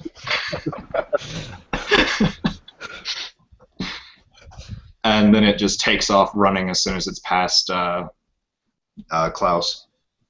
I'm sorry. That was going to be a cool fight. I'm sorry. That's 2 combat encounters that you all just like completely negate. Oh, that was cool though. The font of gnomes. No, he's a human. He's a human. This bear's cool. Yeah, the party's human, dragonborn. Yeah, that's kind of funny. He's just a short human. Oh. Hey. You should just keep calling him a gnome, see if he gets insulted. Yeah, I think I might. I couldn't tell if you called him a gnome or not that first time. Oh, I totally did. Oh, you did? Okay. I was kind of wondering at that one.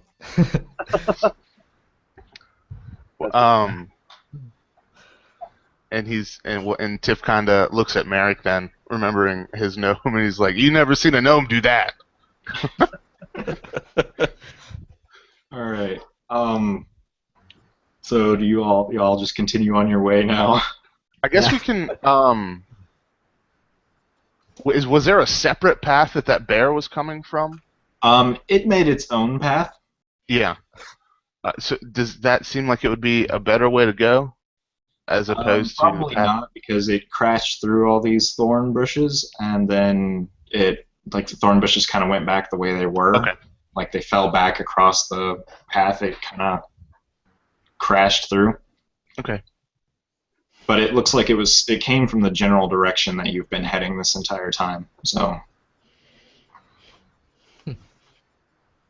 So yeah, just Zarkesh just puts the clay black on the shoulder and starts just looking unexpectedly, just the expression basically saying, "Are we going yet?"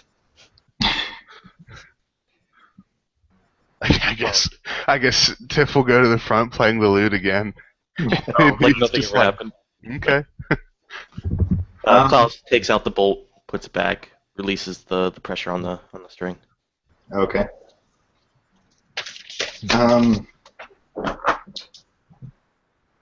So you all are walking along, Tiff playing his lute, or flute. Lute. I'm sorry. Lute? It's the guitar. Sorry, I said flute. Okay. little confused there. It's all right. There it is. All right. What time of day is it? It's getting on towards nighttime. Okay. It's very dark inside the forest, and it's still drizzling the entire time. And you've been walking along at a pretty steady pace, going northward to try and find the tomb they were raiding.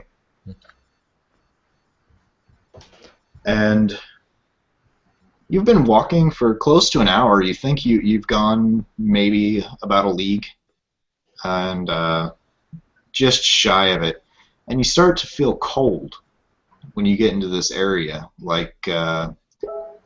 there's no there's no breath forming in front of your mouth or anything like that. You feel chilled.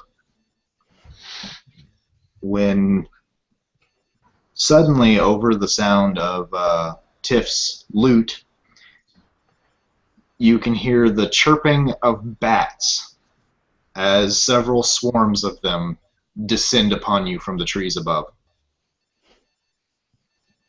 And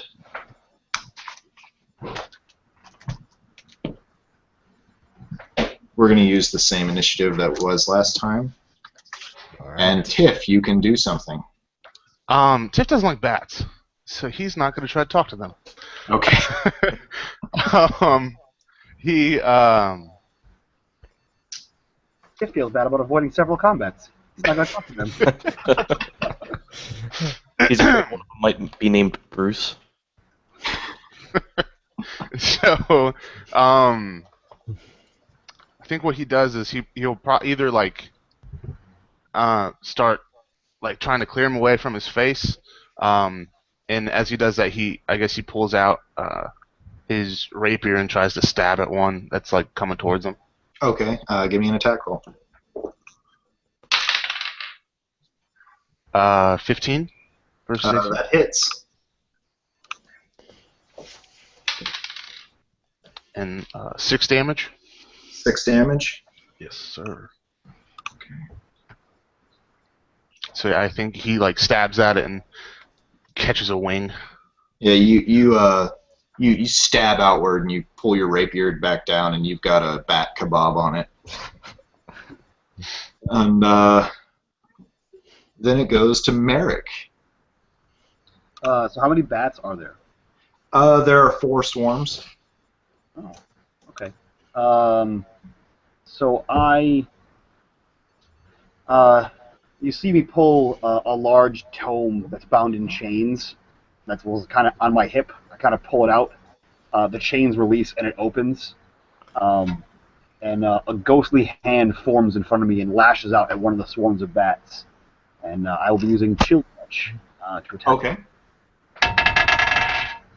And it goes right through the swarm of bats. I got a 9 to hit, so... Okay. Alright, and then it goes to the bat swarms.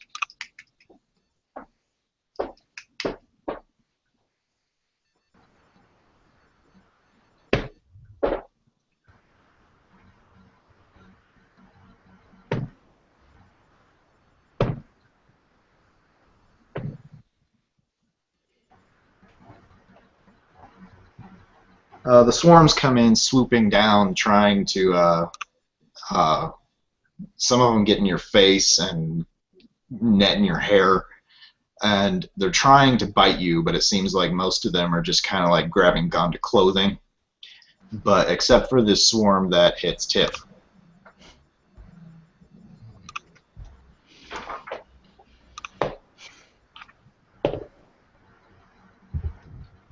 And Tiff, you take 5 points of damage from these bats. Okay. And then it goes to Zarkesh. Alright, so what Zarkesh gonna do is he's gonna try and sort of get himself out of the swarm, and while he's at it, he's gonna take the slide his hands up to the blade of the glaive and just kind of using it as a bat at this, knock as many bats out of the air as possible. Alright, make an attack roll.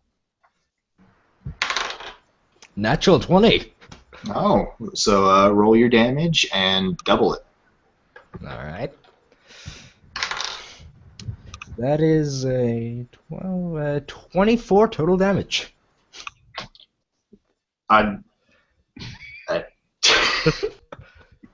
In one swing of a glaive, you just cut down an entire swarm of bats. That is just, that's confusing to me. Just like you catch every single one of them in that one swing. Alright, so there are now 3 swarms of bats.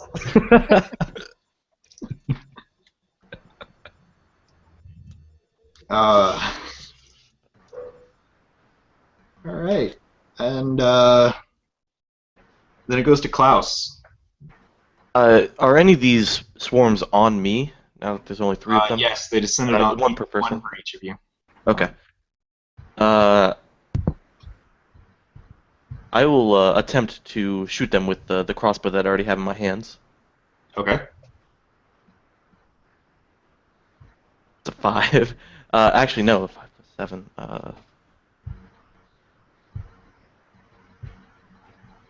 Oh, yeah, 12 to hit. 12 to hit. That does not hit. Does not hit? Okay.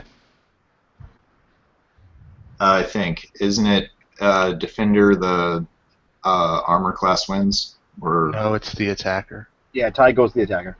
okay, then yeah, you hit. Oh, okay. Hit. That's different than 3.5. I can't. That would be 5 damage. All right. And that is piercing? Yes, piercing. Okay.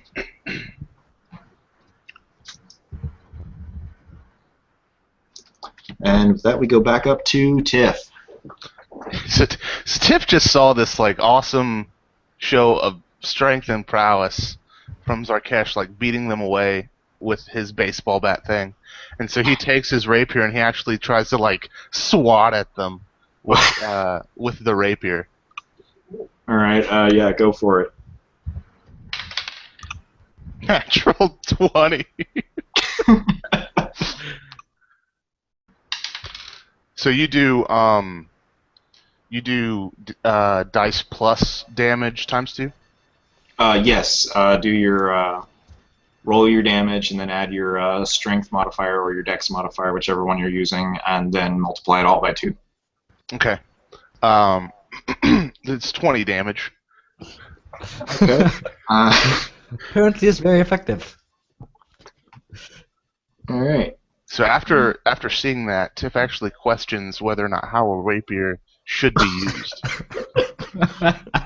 Unfortunately, yours doesn't drop. Okay. So, but there's like one bat left in the swarm. So He's still impressed. all right. Merrick.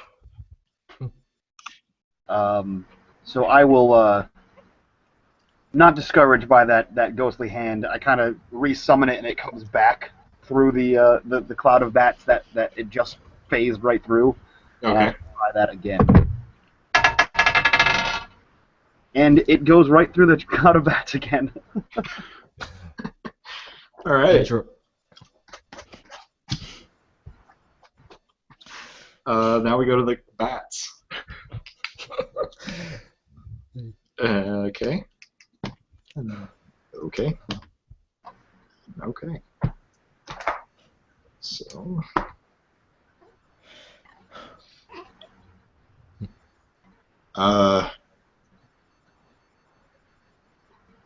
Tiff, you actually take 4 points of damage as this bat like latches onto your neck. Okay. Merrick, you take 7 points of damage as your swarm just swoops down and begins biting you. Okay. And Klaus is the one that still has one. Klaus, you only take 5. 5? Okay. And Zarkesh's is dead. So. All right.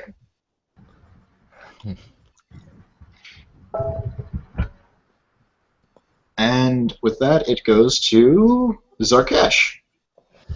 Alright, so what I'm going to do is, since I managed to knock down an entire swarm with one swing, still don't get how that happened, and I'm going to charge over to whichever swarm would be closest. I would assume Tiff.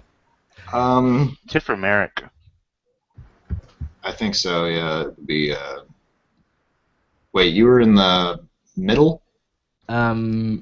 I It would was, be the further of the two center guys. Okay, then the closest one would be Klaus or Merrick. Okay. Alright. Because Tiff was in the front. Alright. So, yeah, I think I'm going to go for Merrick. Okay. Merrick and try to knock out his swarm for him. Alright. And using the same technique, and don't get a good one this time. Does an 11 hit? It does not. Didn't think so. Just a swing. They fly in such a pattern that they just conveniently just fly over the bulk of the blade, and it just goes out the other end.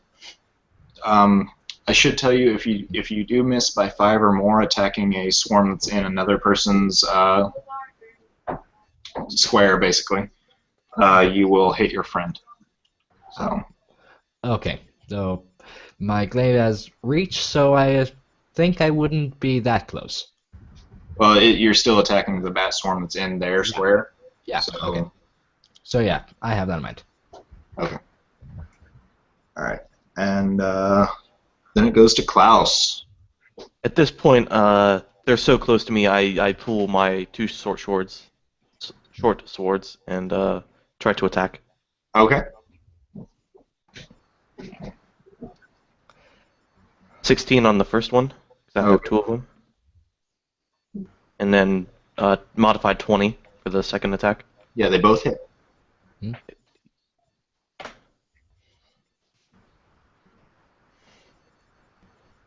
7, 5. 12 again. 12 for damage. Okay.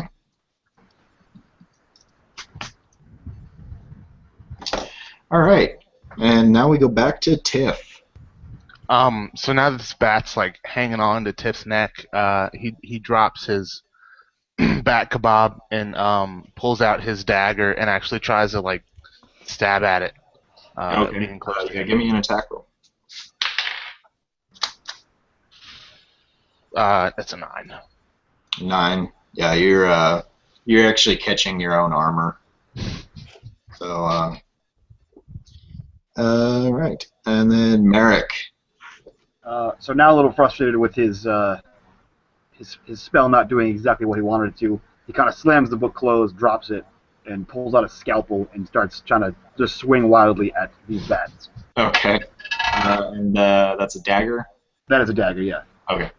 And that's an 18. Okay, you hit your swarm. And that is 5 damage. 5. Okay. Yeah, you managed to slice open one of these bats floating around, like pretty good. Little bat guts go flying everywhere. And then it goes to the bat's turn. So Tiff has this one on his neck. That is not doing anything beyond what it initially did. The one on Merrick hits. And the one on Klaus fails. Yeah, these the bats on you, Merrick, kind of see you drop one of their comrades. They no longer hear his sonic screeches, and they kind of draw back, and then all of them just leap on you at once, and you take 3 points of damage.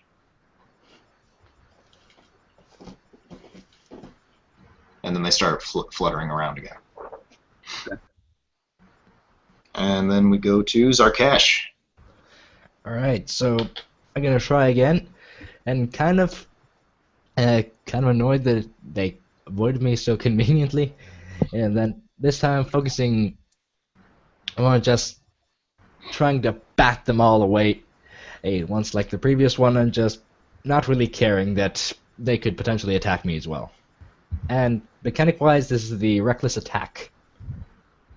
So I get advantage on this attack roll, but the rest of the round they have advantage on attacking me.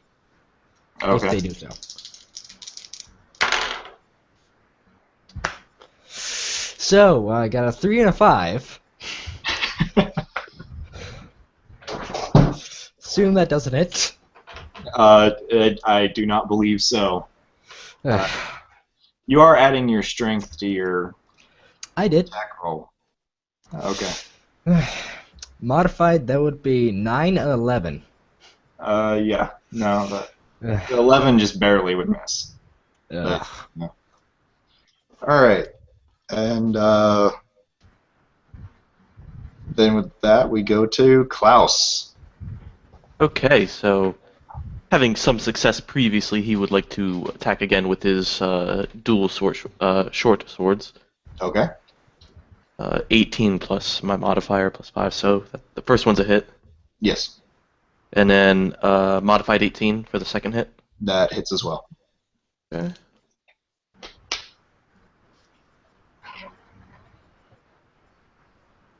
$14 and 8. 22. Yeah, your swarm actually drops. You finally manage to finish them off, and what ones do survive actually flutter away from you back up into the trees, leaving just the swarm that is missing a single bat from Merrick, and the other one that is only a single bat on Tiff. All right, and with that, we go back up to Tiff. So Tiff is gonna, even though he's starting to shred his armor, he's gonna try to hit that one again and get a 12 on the dice. Okay, yeah, you hit it. Oh, I'm not gonna roll a d8 for a dagger. 5 points of damage. Yeah, that's more than enough to kill your bat. So after he kills it, he kind of starts brushing off the flakes of his armor off of his shoulder. All right, and then we go to Merrick. With my other hand, the one that's not holding the scalpel, I kind of raise it up to the bats around me, and a plume of poison sprouts out of my hand, and the bats make a Constitution check, a Constitution save, beating a 13. Wait, would that include me too? Since I'm trying to attack your swarm. It's a creature I can see within range, so I guess I can aim it at a specific creature. So no. Ah, okay. You said it was 13? Yeah, DC 13 con save. Okay, go ahead and give me your ridiculous amount of poison damage. 10 poison damage. They do not have resistance to poison, so... Alright. Yeah, you see about half the bats that you catch with your poison cloud just drop.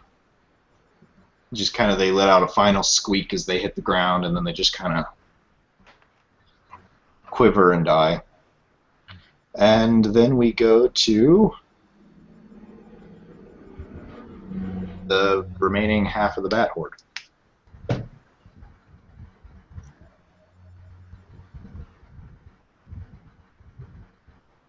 They actually hit, barely. My D4 go.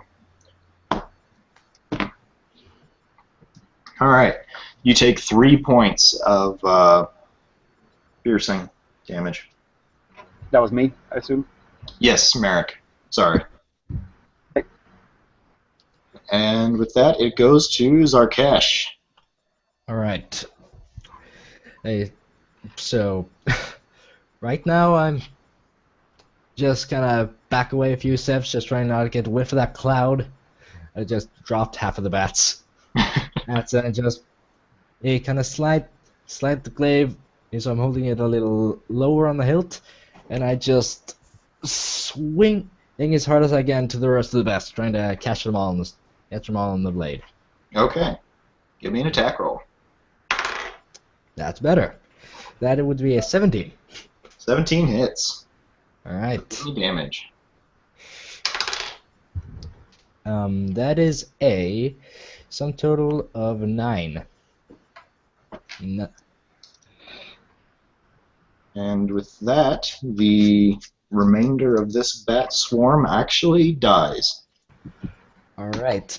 And I just managed to hit the rest of these bats, and I just reminiscent of a baseball just flying into a close by tree, and just crunched down to the ground, and with an audible breaking sound.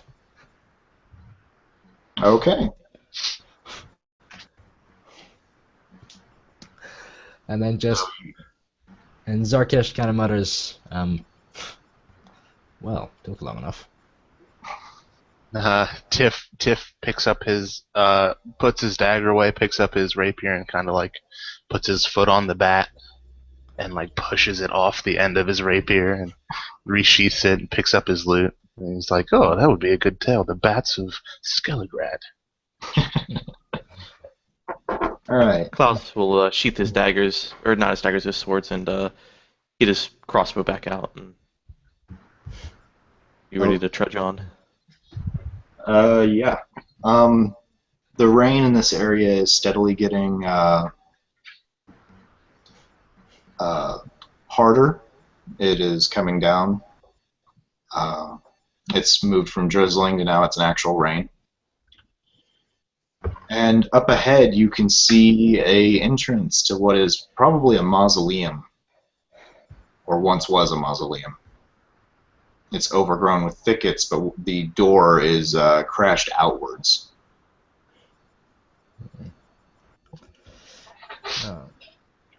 Oh, and Arkesh kind of says, is when he get close to the door, well, that might be plenty strong if you can break that door open like that. You can tell that these doors used to be, they were wooden with some iron bars across them, but the bars look like they've rusted away and the wood was more or less just rotten. And whatever bursted out of them was, it was very recent. And you can see this is where the footsteps from that you've been tracking this entire time come from. Do I see any other footsteps other than their boots? No, not really. Alright. Well, I think our guest's waiting inside. Better not make him wait. He says while he looks at the rest of you. And Tiff kind of says to him, "Well, now that we've made it, we might take a few steps back. Let you go on ahead."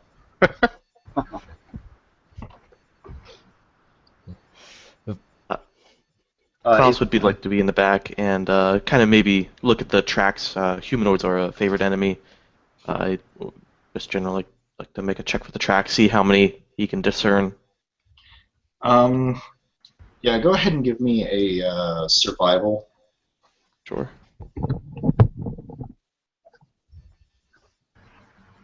Uh, 18 and 4, 22. Yeah, you can tell that there was probably about 60 guys who traipsed in and out of here at some point in the last probably week, but only about 8 ran out recently. Okay. So.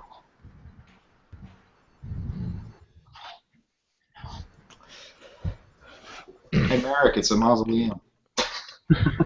I was about to ask, is this a nondescript mausoleum? Is there anything on the outside of this? Anything I would recognize, or anything anyone would recognize, really? Sure. Give me a history check when you're looking at it. 15.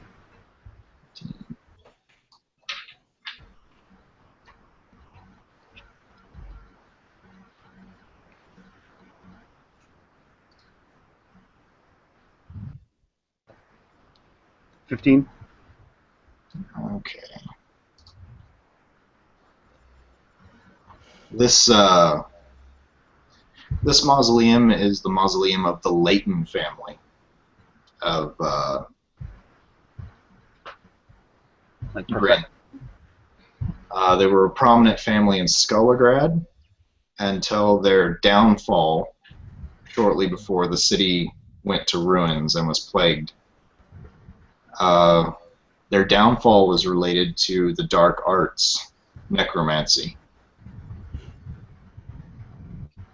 And it was rumored that before the family was wiped out, they were attempting to make a lich out of the patriarch of the family.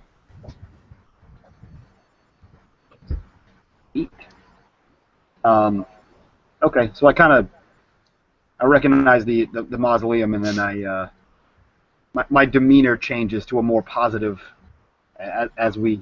Oh, we should proceed within. All right. So, any more vocal complaints? Because I won't be hearing them inside. Nope. None from here. All right. You're all human, so none of you have dark vision. And Dragonborn. Dragonborn has dark vision, No, I don't believe they do. and I believe they do.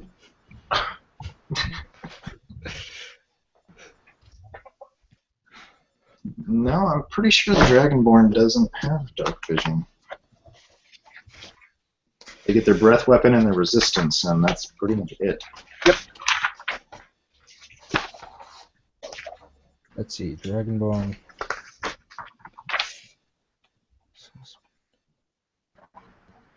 You are correct. So, which you are you referring to?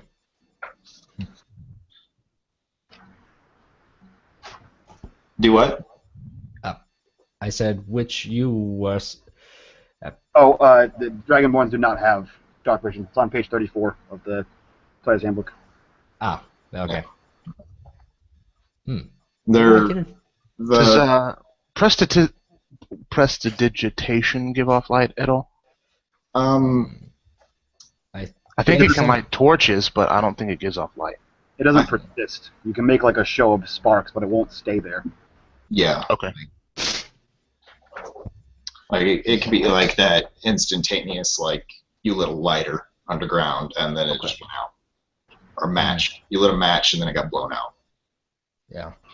So Like I'll reach into my pack and strike a torch. Alright. Okay.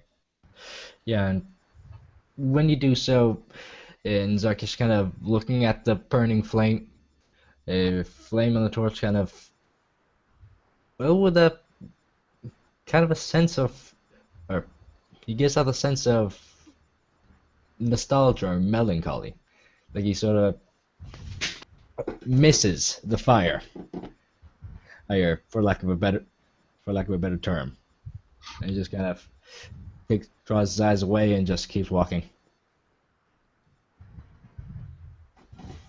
Okay. All right. So, are you proceeding into the mausoleum? All right. And your marching order now has Tiff in a different location. What is the marching order now? It's gonna be. He wanted to be behind. Anybody. He didn't want to be in the front anymore. So, if I understood right, wasn't it Zarkesh, Tiff, Merrick, and then Klaus? Yeah, Klaus. We could do that. At least I know my guy wants to be in the back. Okay. All right. All right. Yeah, as you're proceeding down into the mausoleum, you realize that it's a lot bigger once you get down these steps. And these steps are cracked and broken, and they have roots of all these different plants growing out of them. But the roots are dried, and it seems like the life was leached out of them. And once you get down the steps, there's a long hallway with alcoves all along the sides, and there's upright sarcophagi all the way down. Fancy coffins and such. And there's names written in the ancient Grinn language.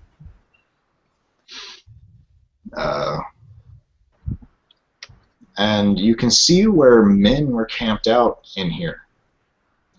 And then there's a set of heavy doors on the other end of the hallway. Alright. So, since Zarkesh is in the front, I would assume that he'd probably take a look around first to see if there's any unstable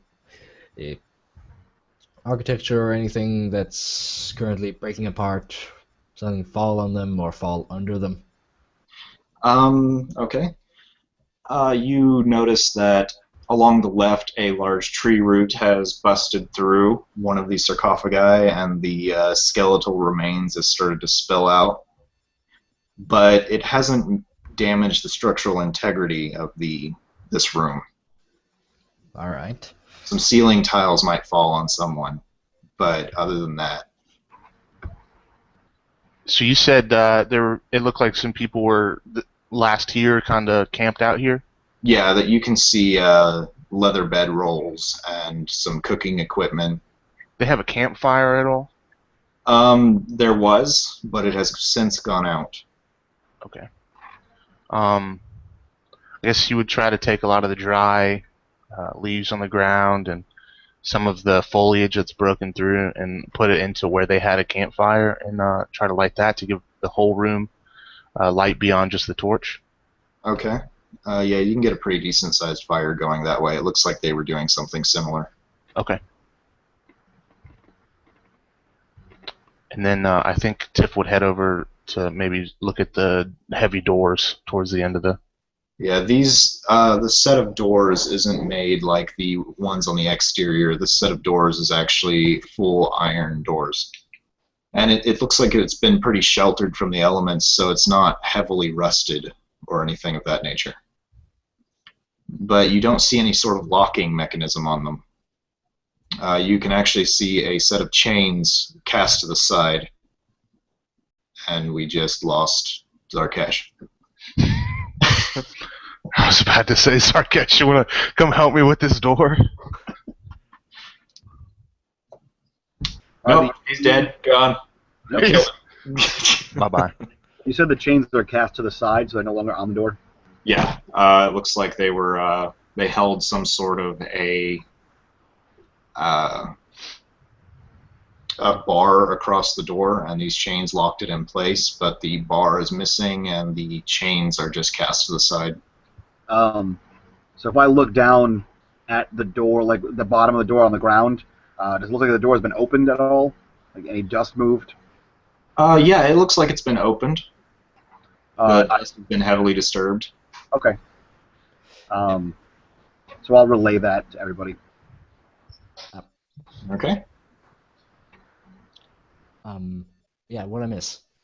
Oh, we just Sorry. checked the door, and it looks like it's been recently opened and closed, and there's some chains cast to the side by it.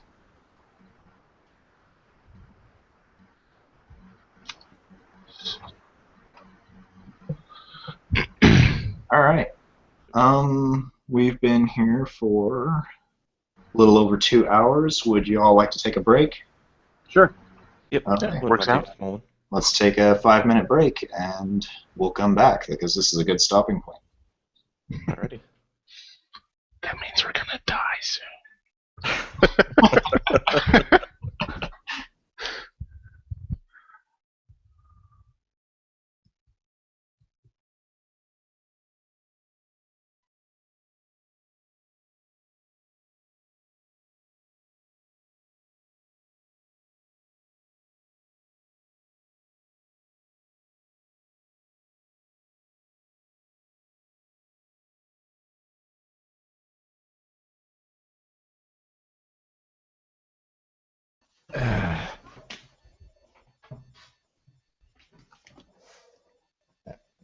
Oh, so break. Okay then.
All right.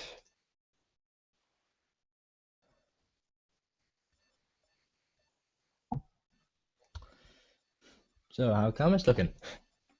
Huh? How the comments looking? I don't know. I don't know how this works.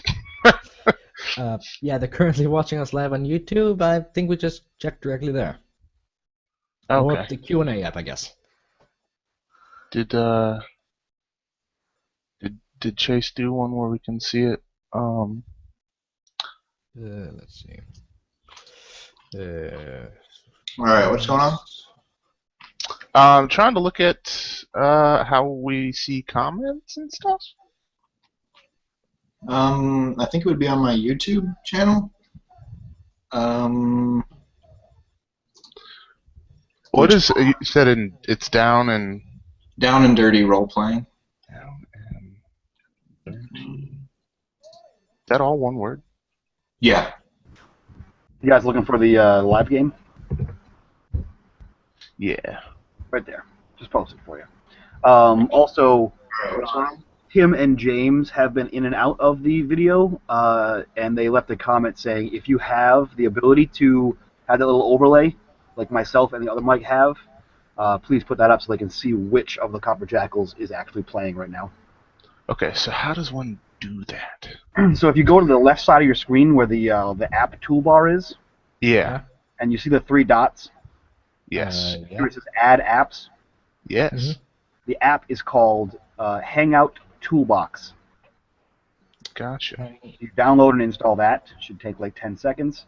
And then once you open it, if you go to the first tab on the top, it should say lower third, and you can put in your name and whatever channel you're playing, or your name and your character's name, or whatever you want to do. Awesome.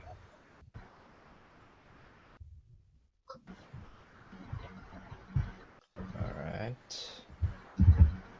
That app. Hangout toolbox.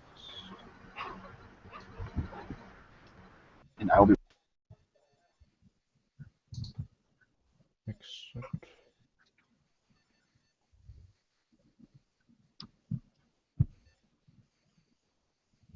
There it is.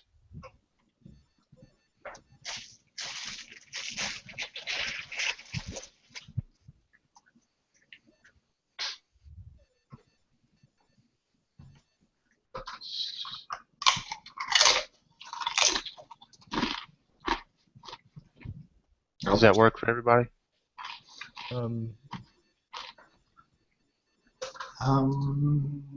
Yep. Okay. I can't get my Hangout toolbox to work though. Oh, that's sad. Okay, for me it looks backwards. Is that how it's supposed to look? It will look backwards to you. It looks fine for the rest of us. Awesome. And I think, let me see. What's the issue with it not working? Well, for me, it's asking for a preset title. What does that mean? Where are you looking? Okay, no, here we are.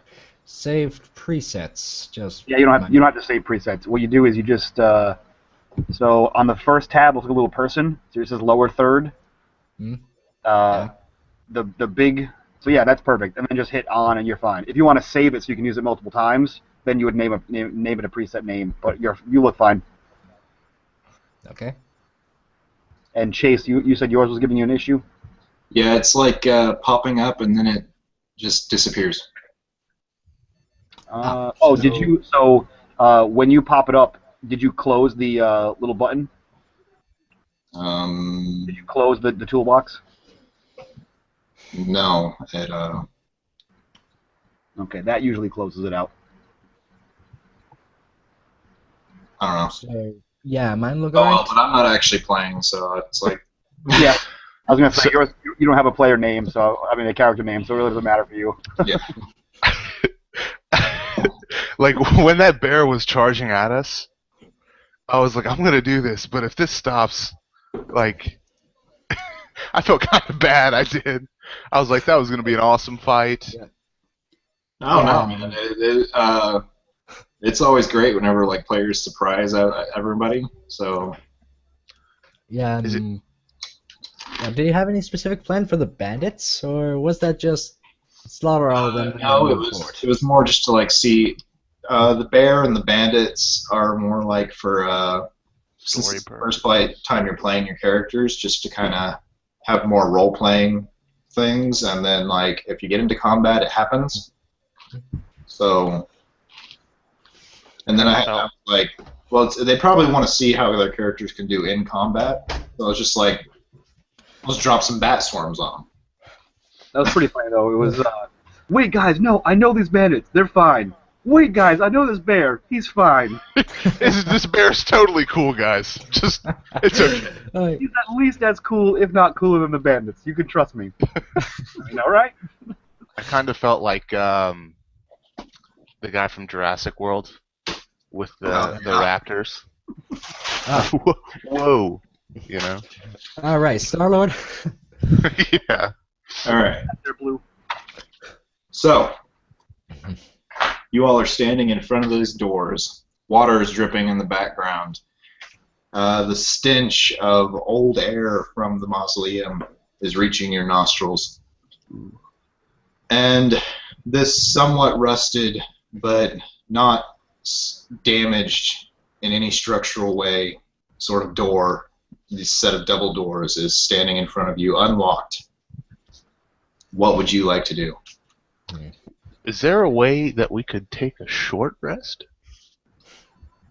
You could potentially take a short rest. All right. Tiff would suggest that to the group. It's just like we've been walking for hours in the rain. You guys kind of just want to sit down and relax for a few minutes, a little while. I know I could use the battery recharge. What are batteries? Never mind. Yeah, I'd be fine with that. So yeah, and if we want to take a nap, I can take watch.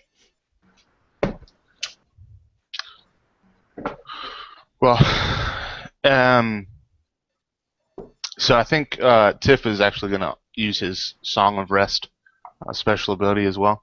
So if anybody wants to heal, they add a d6 to whatever I guess their HP die roll is. Okay. Okay. And I believe at a short rest you can use up to half your hit dice. Yeah, I think that's how it works. So we're level 3, so I guess just 1. I think it's rounded up because 5th edition is very forgiving on pretty much everything. So I think it's rounded up. Okay. So yeah, toss regular hit dice plus d6 for healing. I Which, didn't get. I'm not entirely sure if that's how it works, but I'll look it up later. Okay. Yeah, I'm pretty sure that's how it works. We were, my home group were contemplating that same rule. In my home group, I actually run extended healing times, and so we use some homebrewed rules to make their healing last longer. Okay. But for a one-shotter, it's just kind of like, okay. So Tiff was just serenading you all, not with songs of the North, but with songs of his home village in his one of his chief deities. Actually, I think you say the name Nike, Nike, is the name of the goddess. Yeah, the shoes, yeah. And so plays that on the lute while you're all kind of just sitting around. Yeah. So, yeah, just Zarkesh is, for those who want to sleep, is just walking around, just taking off his rather heavy at this point leather clothes and just just walking around, not really knowing what to do. Okay, and yeah, you're still feeling you're feeling cold, a lot colder than it should be down here. But there's no breath forming in front of your mouth from like the way the cold would from something this cold would normally feel. But yeah, your hour of rest passes uneventfully. Nothing comes through the doors or comes down the mausoleum entrance and tries to kill you in your sleep. And yeah. So what would you all like to do now? When our hour comes up, when our short rest is over, I'll be sitting by the fire, and I kind of pull my pack to the side. I pull out some chalk and I start drawing symbols on the ground. I pull up in the that tome I had, the Chains Unleash, and I am casting the ritual Detect Magic. Okay. So for the next 10 minutes, I'll be concentrating on the ritual, and then I can see an aura of anything magical within the next 60 feet. Okay. All right. Does anyone want to do anything during the 10 minutes that he's casting that? Zarkesh isn't doing anything in particular, just kind of sitting against the wall, again, topless, waiting for his clothes to dry. And the thing you notice is on the ground where it was pacing, you see it was pacing there for a little bit. What you see is the ground kind of took on a different color. Oh, there's like, it's kind of lighter shade. Just where the footsteps are, basically. And he's just kind of fiddling with this glaive while he's just sitting for you all to get ready. Okay. Tiff actually, when he starts doing that routine, Tiff goes off kind of to the side of the room, and he lays his violin down with the bow kind of strung across it, and lights two sticks of incense, and kind of sits cross-legged next to it, praying. Okay. Yeah, when you start Klaus, doing that. did you want to do anything during that 10 minutes? Or you're muted. Helps if I unmute my mic. I'd like to take the berries I'd previously had and turn them into good berries, spending one of my spell slots. Just kind of, you see them over there, just blowing into them, kind of thing. Okay. Yeah, Merrick, would you like to describe the way your detect magic works, or does it like do anything to your eyes, or anything of that nature, or? Yeah, so I have kind of Full Metal Alchemist chalk circles on the ground and black candles, and at the end of the ritual, the black candles go out, and then my eyes go black, and then I can kind of Matrix style see magic. Okay, very cool. Yes, you notice that there are ancient runes all over this mausoleum, and they're all glowing. Okay. Are they written in any language that I would understand? No. Okay. Well, Uh, yeah, although since you did that, this doesn't have any rule attached to it. I don't have any magic items, but since my skin color was magically changed and the effect still lingers, would he say anything on me particularly? there might be a lingering aura, or lack of an aura, but it wouldn't, because like what happened to you was over a long period of time. I would say that it would be like Geiger counters next to people who have been irradiated. Like, could I roll Arcana to see if I recognize these runes in a magical kind of way? Sure. 15 plus 7, so 22. These are runes of sealing, and they're designed to keep something here, but they're very, very old. Okay. And so they're everywhere, I assume, on like the lock and everything, the bar and the chains and everything like that, too. Yeah, even on the smallest link in the chains, there are hundreds of these little runes. Okay. So I will relay that to everybody else. And you do know that these runes are from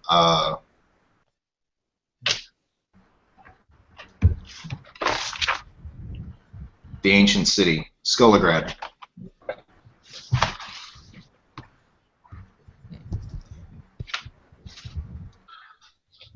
So runes of sealing, you say?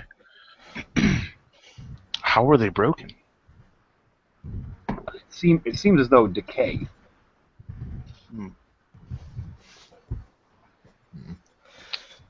I wonder what's opened that door. Obviously, it was bandits, but only 8 ran out. Seems Means- we have. Plenty more to kill. Seems there truly is something dangerous on the prowl. How exciting.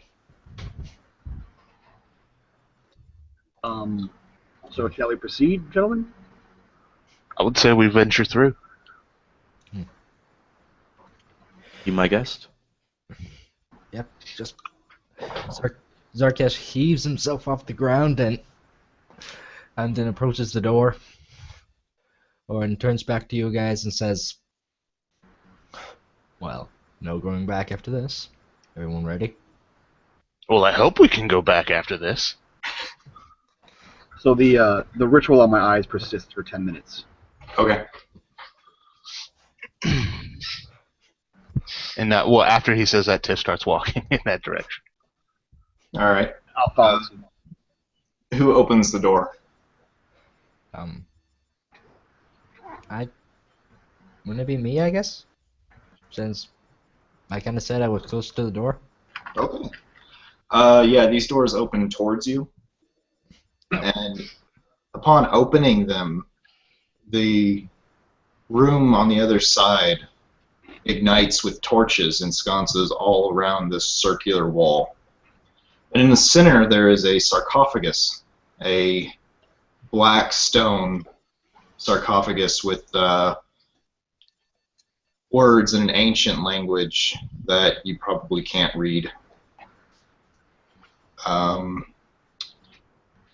And the top looks like it was blasted off. Not like someone picked it up and dropped it, like it is about 15 feet away from where the actual sarcophagus is. And Merrick, with your detect magic, you realize that this coffin had more runes on it than even the last room. Okay. So I will go in and inspect the lid. Is the lid shattered or is it just blown off? Blown off. And as you enter the room, you realize the final torches on the other side ignite, and they illuminate another big iron door. Okay. And there are spears, these long steel spears jutting out of the ground around the sarcophagus, and you see they're at the very corners of this plinth. And one corner actually has a bandit who got stabbed through the midriff, just hanging in the air over this coffin. Okay. Is that a unparticular bandit? Yeah, it's just a standard bandit. Yeah, I will go and inspect the lid. Okay. You get up to the lid and you see it's landed with the top down, so you can see the inside of it. There are long scratch marks all up and down the inside of this coffin lid. Okay. Are there more runes on the inside of this lid and everything like that? Yes, there are. Can I make out any of the words that are in this ancient language? What languages do you speak? Common, Draconic, Abyssal, and Thieves. So dragons, demons, and thieves. Yeah.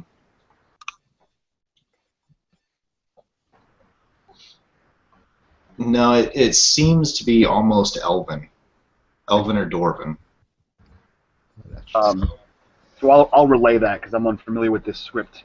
That someone of that that knowledge might be able to figure this out. It might even be perhaps a root language of both of them.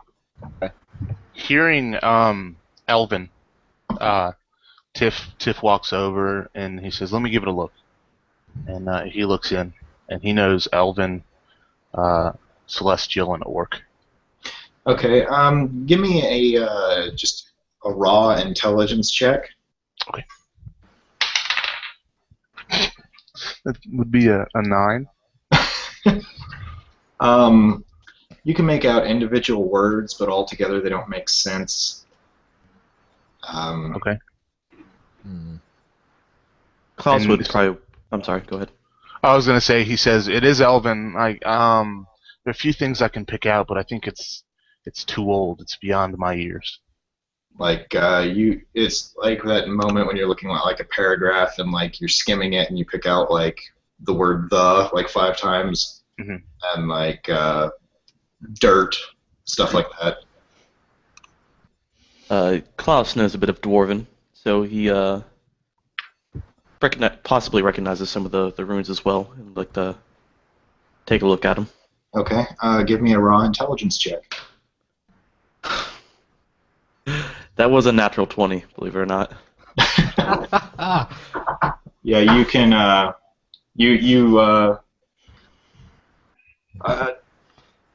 Wherever you picked it up at, you're able to make out quite a bit of the wording on the inside of this, and it is a seal for the matriarch of the Leighton family.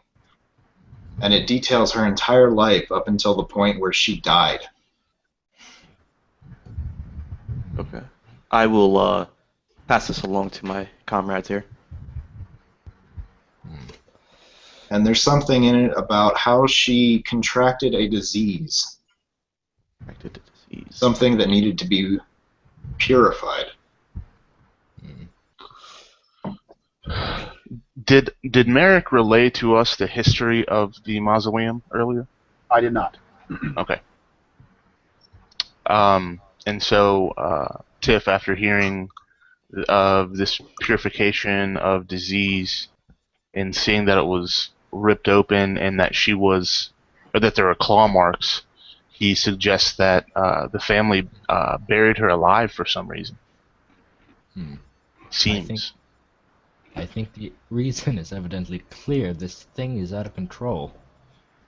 Whatever's left of it. It would possibly match the description given to us by those lowly little bandits. So when I hear Klaus mention the Leighton family, I kind of pipe up and say, yes, I've come across them in my research. They're an ancient family from the once great city of Skullagrad. That's kind of all I leave it at. So this matriarch has been entombed here for centuries. And she's That's- still kicking, apparently. I don't like that very much, to be honest with you all. So I'll move from the lid to the actual sarcophagus, Okay. avoiding the spikes that someone's impaled on.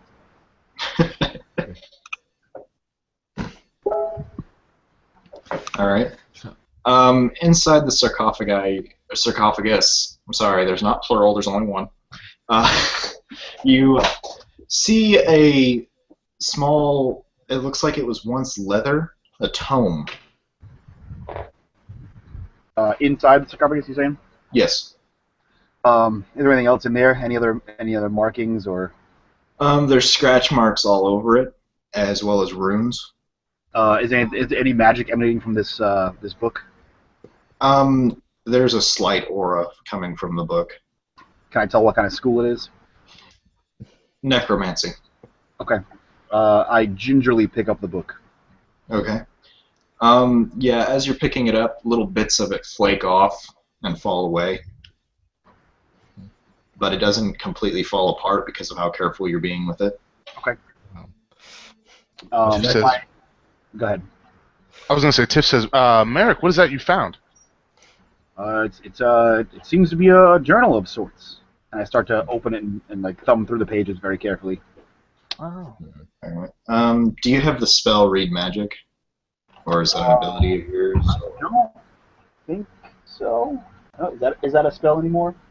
I don't know. There is comprehend languages. I don't know if that's what you're looking for. I think magic writing applies with different rules. Read magic was a thing in 3.5. Pathfinder, don't know, is still the thing in 5th Yeah, read edition. magic is not a thing in. But I'm trained in Arcana and I'm a wizard. Okay. Yeah, give me an Arcana check. While all this was happening, Klaus kind of moved back towards the door and is kind of keeping an eye on the entrance. Yeah, I can read it. 19 and I have a +7 to Arcana, so 20. 26. Alright. Yeah, you open it up, and the first spells are things like different ways of casting Chill Touch and stuff like that. Similar spells to what you know, but as it goes on, and you know you probably couldn't take this book with you. Like the moment you might trip and fall, it's going to fall apart. Yep. But it's got spells in it like Raise Dead and Preserve Life to make undead remain Living? looking like they're alive. Could I guess I forget how it works to write spells into your spell book, but can I take the time to attempt to carefully transcribe any of these into my spell book? It takes, I believe, an hour per spell level. Something like that. And then like 50 gold per spell level in special inks. Okay. Well, I wouldn't generally have that on my person. Well, costs. Yeah, but costs kind of half. No, not kind of. It costs half if your school is necromancy. Yeah. My school is necromancy. In which case, 25 gold per spell. Are there a lot of spells in there? Yes, this tome is very large, and there are a lot of spells in it. Okay. And there's no way to preserve this, you're saying? I'm not going to say you can't. If you can come up with a way that you could potentially do it, I'm not going to say no. Okay. For now, I will take a bit of cloth that I have in my bag and kind of wrap it up in the cloth and place it back in the coffin. Okay. And then I'll look at this impaled bandit. Check him out. Okay. He is dead. Well, I assume so. Anything on him? Is he as nondescript as the last He has a dagger and a few coins. Nothing. He's also got some. Oh shit! What was it? He's got hardtack on him. Basically, trail rations. Yep. So I'll relieve him of his coin. Okay. And you do notice that nearby, like he sort of dropped it whenever he got impaled, is a torch that rolled off across the ground. Okay. Has been lit. Are there any other? Are there any other bandit bodies in this room No, there are not. that we can see? Okay. Is there anything else in this room besides the things we've looked at already? Besides the door? The walls are all covered in runes, just like the previous room, and there is a door on the other side. Also covered in runes, or? Yes, it is also covered in runes. Okay. I guess we head towards the door. No one has any. On approaching this door, you realize that it is unlocked as well. But the chains aren't just tossed to the side, they're almost reverently hung up on the right-hand side of the door on a small hook meant to hold them. And the bar that they held in place isn't missing, it is simply flipped up. Oh. Yeah, as soon as Zarkes sees this, and he's pretty skeptical about this, and he just mutters, "This is too easy. Easy this. Does this seem to anyone else that it's way too convenient?" I don't know if Uh, convenient is the word. I think we're getting ourselves into a bad situation. Klaus will, while he's drawing back the string on his crossbow, says, "There's no coincidence here," and he's loading his crossbow. Alright. And he just is this also a pull door? Yes, it's a pull door as well. So yeah, so he just just pulls it apart and opens the door. Yeah, and these doors, they slide open with very little, you can tell they're heavy, but there's not a whole lot of resistance in them. And you see on the other side of this door, it opens up into a circular hallway spreading out from it. Like there's a wall directly across from you, and then it looks like it curves around in a circular room similar in size to this one. So you could go right or left. Alright. I'm Klaus sure is in the my back, so he's just following. ritual is fading now, but do I see anything else before it fades out in this room?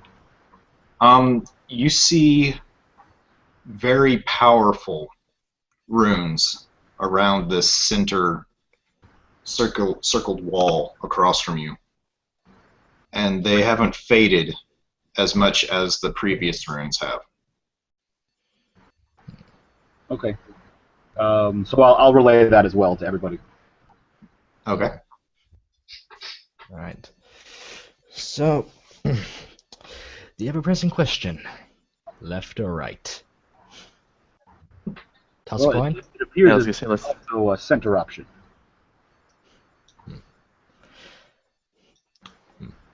You know what? Let's toss a coin. Heads, left, tails, right. If it lands on neither, we go forward.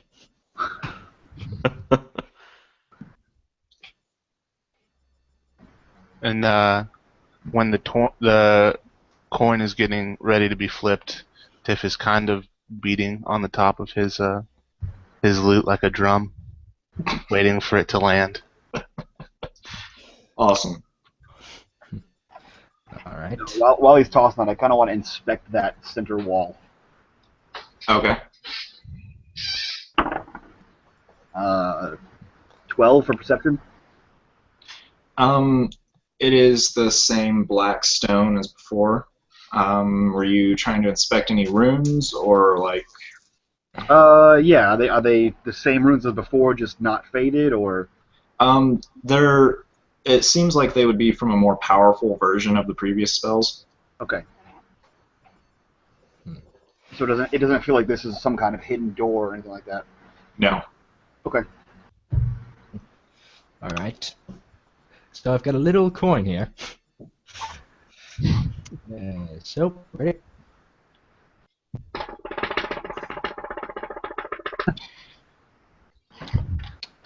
Tails.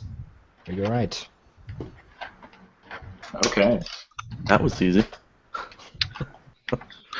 Easiest decision-making process ever. Yeah, you going around here, and the torches are already lit in here that are in these sconces on the walls. And they're not on the interior walls, they're only on the exterior walls. But you walk all the way around this room, and then there's a break in the center wall. And it appears to be an arched doorway. There's no door in it, but you hear voices coming from inside of the actual room. In common, or can we not discern that? You're going to have to go closer.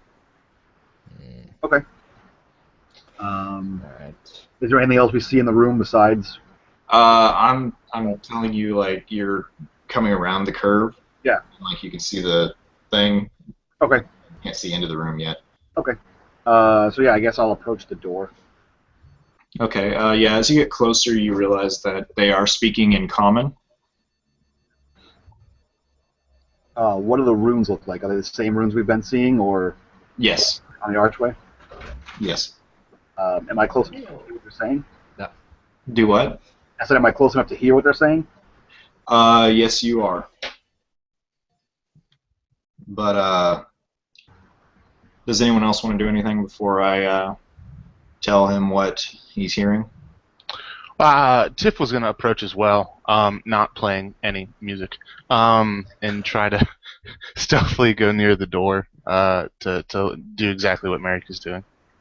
Okay. Are you guys peeking around the door, or are you just listening? I would say just listen for now. Okay. You hear this kind of a raspy voice, and it's like the air is struggling to get past these crepified vocal cords. My lady, it is nearly time. And then you realize you can hear whimpering in the room. And it sounds like gagged whimpering.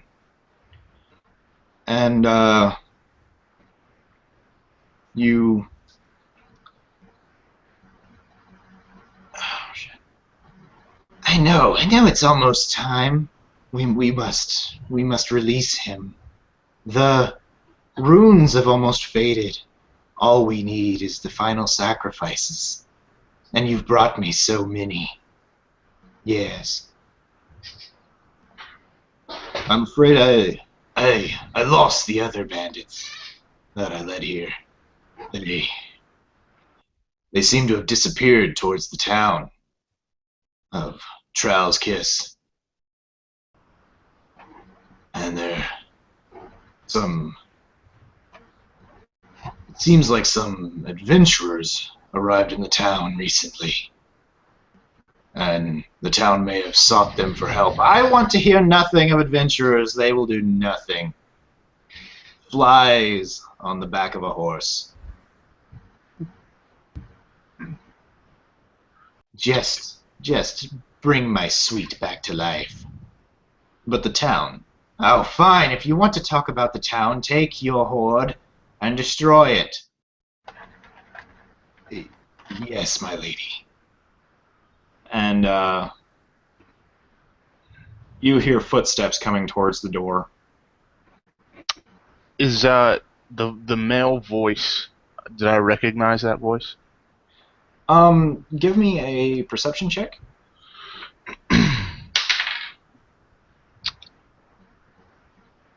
12. Yeah, sort of. It sounded vaguely familiar. Okay.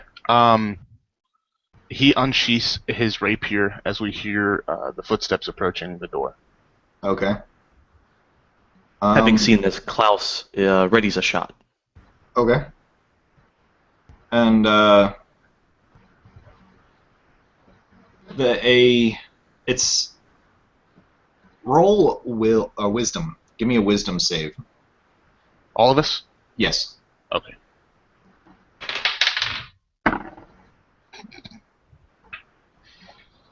Modified 20. Okay. 17. Okay. Modified 7. Okay. Big money. And Zarkesh? Sorry, I was muted. 17 for me too. Okay. Yeah, all three of you are kind of you're fine. And what walks out in front of you and begins to turn to the left away from you, as if it doesn't even see you there, doesn't really surprise you down here. Like, you were almost expecting something like this. But Tiff wasn't expecting this. What walks out in front of you, Tiff, and begins to walk to the left to go around that side of the circle and leave is the undead version of Siegfried. And he didn't see you on the right-hand side. He didn't even bother glancing that direction. But there were deep flames burning where his eyes once were. And he gave off it's kind of like a stench, but he has an undead aura surrounding him. Okay. So I'm brought aback by that, and seeing this guy so close to me, even in his undead form, Tiff at first doesn't know kind of how to respond to that, because this is a guy that he's been searching for, trying to kill all of his whole life out of the temple he left. And seeing the person be dead, and now the living dead, he kind of doesn't know what to do. He realizes that it's still sentient, and it still is Siegfried at a base level. And I think at that realization, he'd probably try to charge after him. Okay. All right. Yeah, go ahead and so you're just going to charge him and try and stab him with the rapier, or Yeah. And when he's going at him, right when he's about to hit him, he kind of he says for my parents, okay. as he attempts to plunge the rapier into his body. Okay. Go for it. And that's a 19 to hit. A 19. Yes, you can hit him. All right. Oh. A 7 piercing damage. 7? Mm-hmm.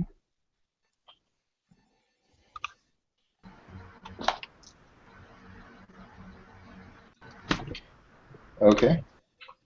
Yeah, you managed to stab him between one of the ribs in his studded leather armor, and he turns and he looks at you, and he doesn't recognize who you are. Mm-hmm. What he recognizes, and you hear him mumble under his breath, "The living." And he takes a step back from you, and the fiery eyes almost seem to flare, and then they turn into just a sheen of black. And he draws his longsword? Yes, draws his longsword. "I will snuff out your life, And or I will snuff out the towns." And Tiff, looking at him, says, "No, not this time." Okay. And with that, everyone needs to give me initiative, because we're actually going to re-roll this one. Would Klaus's ready action be available? Yes, it is. Okay. 16 for initiative. What was it? I have 16 for initiative. Okay. I have 14. 16 for me. 21 for Tiff.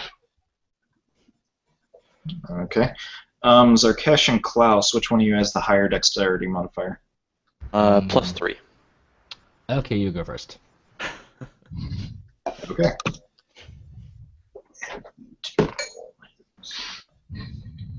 Yeah, wonderful. He goes last. So you're ready to action.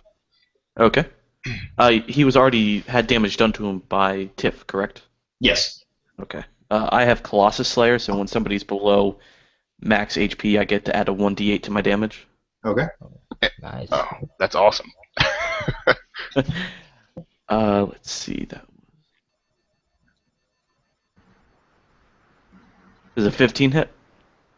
It does. Okay.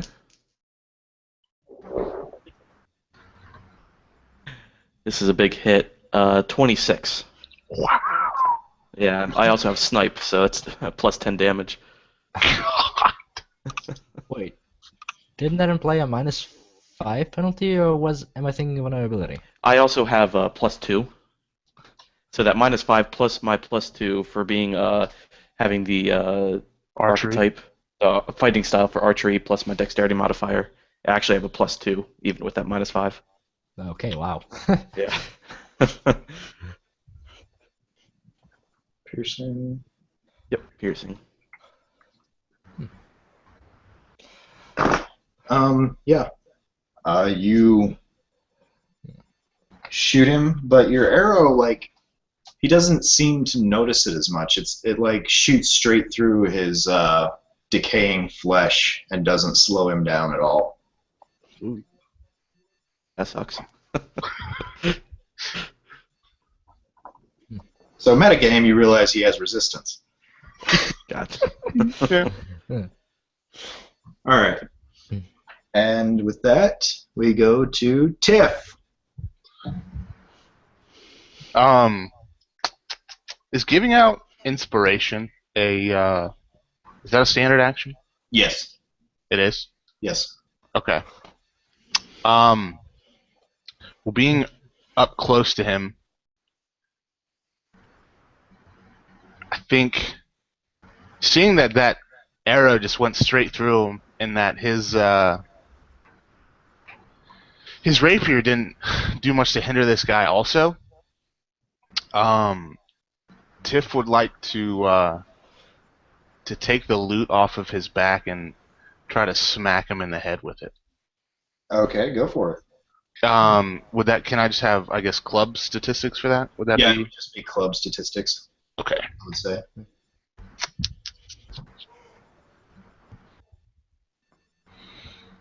Okay.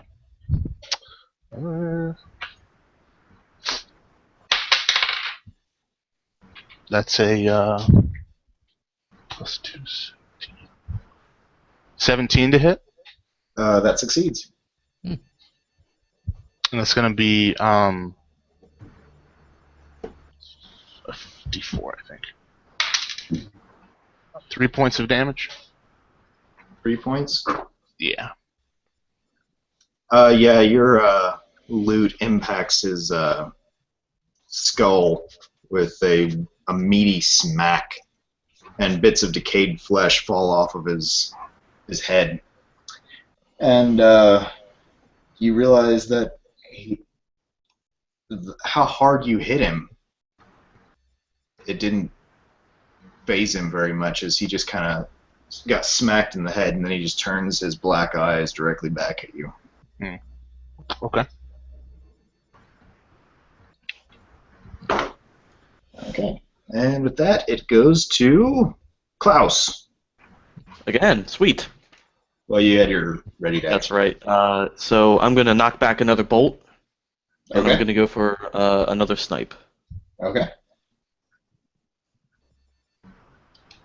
Does 10 hit? No, it does not. Then I do not hit. All right.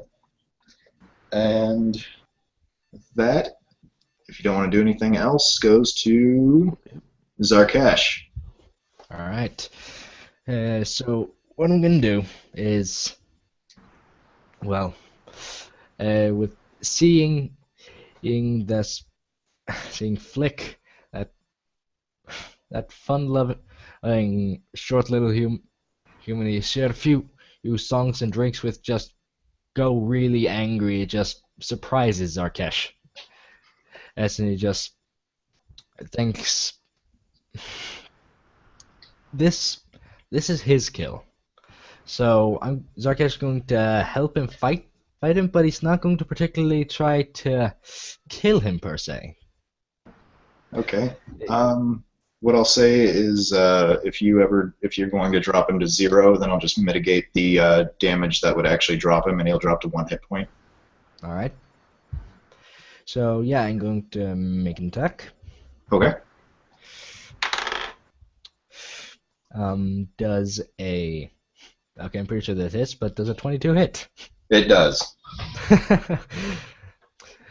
So yeah, what Sarkis does, he walks a few steps so he's close. He's kind of spinning his glaive overhead, Donatello style. He just grabs it by both hands, just slams it down. Okay. And how much damage was it? That is a 5 damage. Okay. Yeah, your glaive, you bring it down, and it cuts him in the shoulder, and you feel it just slice through the decayed flesh, and then it just stops on a bone, and you jerk it back out. Yeah, I kind of get a whiff of that rotting smell, and it just scrunched up my face a bit. Yeah. But again, it also has resistance to slashing as well. Yeah. So Alright. And then it goes to Merrick. So how far away is this Siegfried from me? About 10 feet, I'll say. Okay. So I pull out that helm again, and you guys can see there's actually a skull emblazoned on the cover of it, and the eyes of the skull are glowing red, and the chains kind of burst off and fall to the ground, and the page just opens to wherever I want it to open to, and I start muttering in Abyssal, and that same ghostly claw comes back out and sort of moves across the room towards this guy and kind of hits him in the chest. Okay. And does a 18 hit. It does. Okay. So he takes 3 necrotic damage. He cannot regain hit points until the start of my next turn, and he has disadvantage against me until the start of my next turn. nice. Okay. So I do kind of question how necrotic damage affects an undead. He has resistance to the necrotic damage as well. All right. So, in the last combat turn, you all have used all 4 of his damage resistances. Shh, it's okay. We'll get through this. This is what we get for not fighting that bear.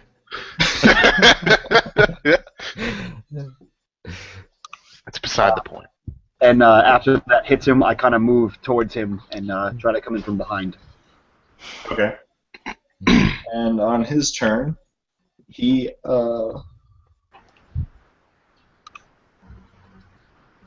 comes after Tiff in order to, for one, slice him with the sword.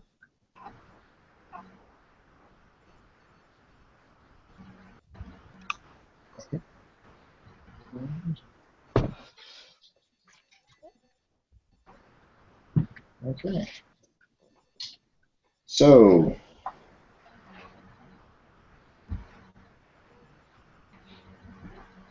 Tiff, you need to make a Constitution saving throw. Okay. Solid +0. That's a 12. Okay. Your hit point total is reduced by 4. Okay. And as he reaches out and touches you, and you feel your life essence sort of get sucked out of you. Unfortunately, he... Oh, wait. No. Never mind. But yeah, you still have your hit point total reduced. Okay.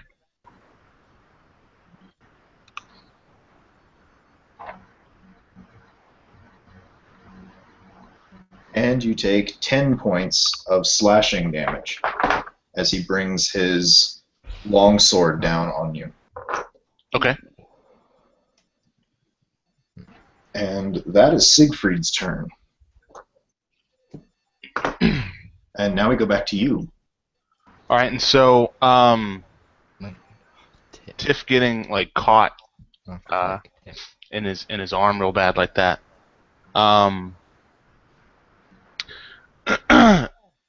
He's, you know, after his life essence being drained and the damage he took, he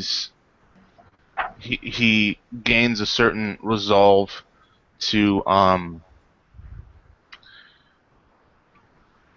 still fight this guy and to avenge his family.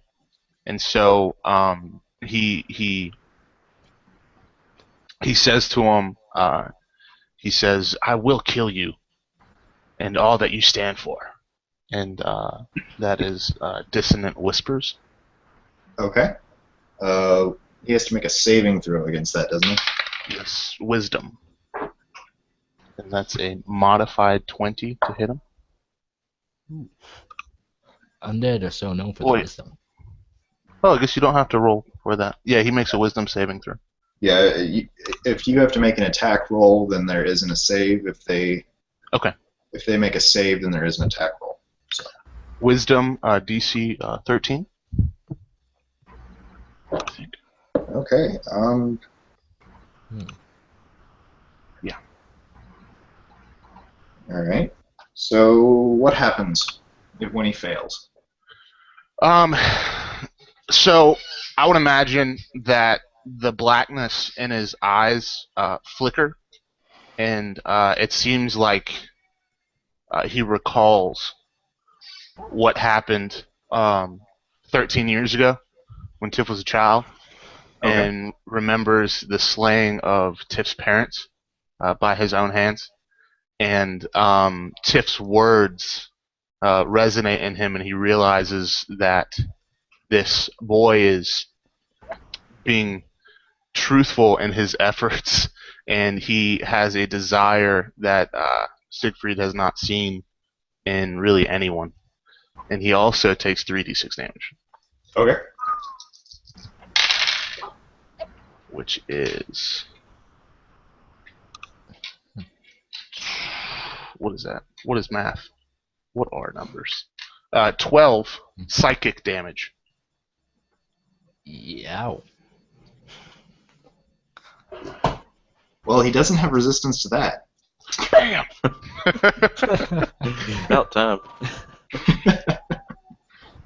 And I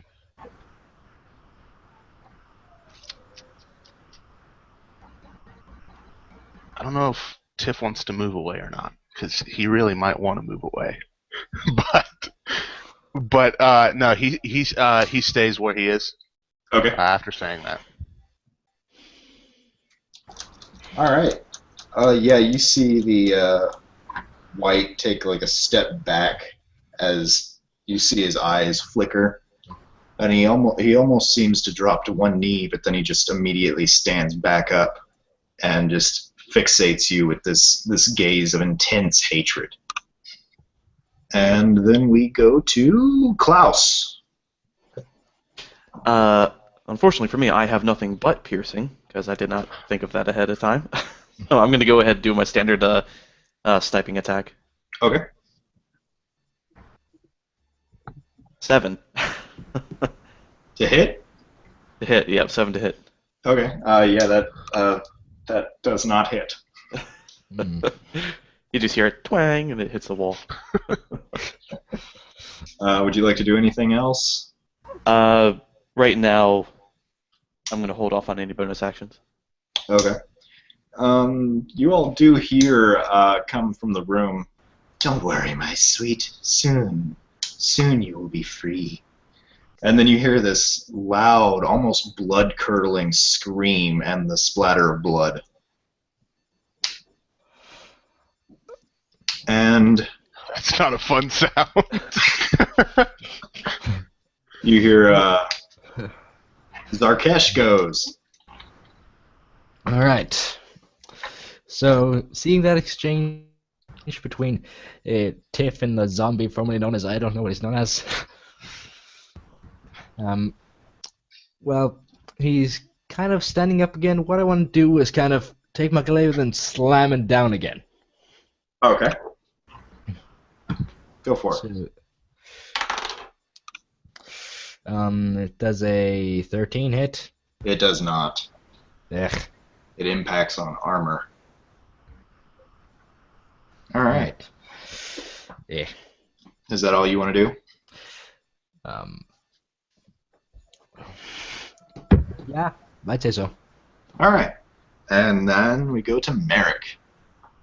So resisting my urge to go into that room where I just heard cackling and the splatter of blood, I will take out my scalpel, analyze my target, and try to stab him in the back. Okay. Does an 18 hit? An 18 does hit. Okay, and that is a sneak attack, so that is wrong dice. That is a 4 plus 3 is 7 plus 3 is 10. 10? All right. And that is piercing, right? Yes. Okay. So, All right. And on its turn, it looks at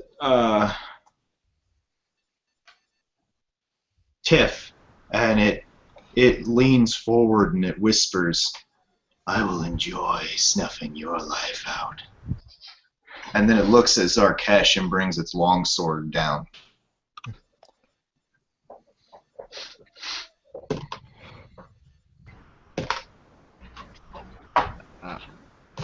Zarkesh, I need you to make a Constitution saving throw.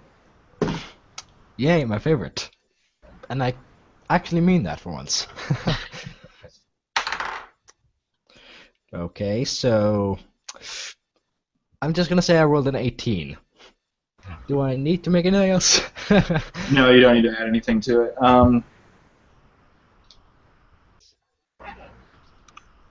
But you do take 8 points of necrotic damage.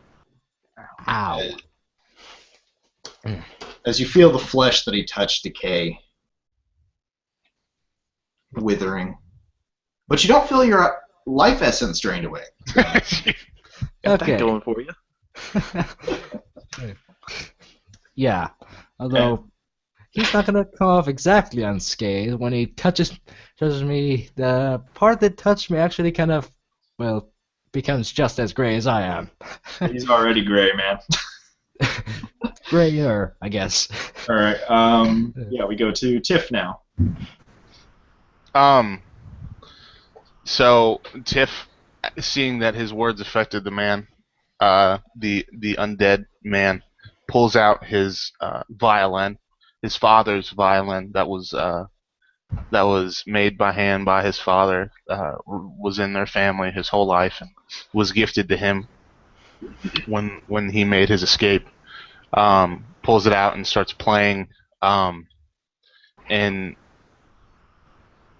he starts saying to Siegfried again. He said, "You took my parents, you took their life, but you will die by me, and you will not take my life." So he says that same thing to him, and it's the same. It's a dissonant whispers again. Okay. DC is 13. Okay. If he succeeds, is it half damage or? Yeah. Okay.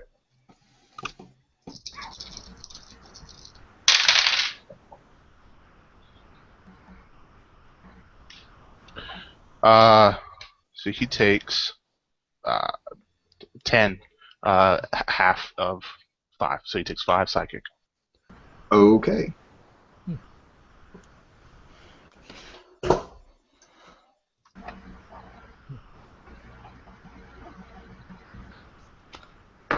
All right. And then we go to Klaus. All right, Klaus is gonna do his signature move, the snipe again. Been working out so great for him. Does a 16 hit? It does. Excellent. Yeah. Oh wow. So let me. 23 and a 4, so 27 damage. 27. Yep. Yeah, if I'm doing my math, you have plus 20 aside from your dice rolls. That's if I get the. It's automatically a plus 13. Plus now I can add a D8 to it as well. Okay.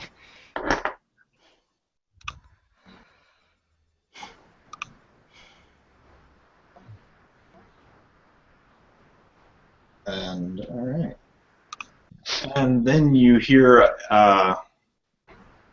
just one more, my sweet. Just one. That's all we need. And then you hear another blood-curdling scream. And you hear the familiar now splatter of blood hitting the walls inside of that chamber. And then you hear a cracking sound.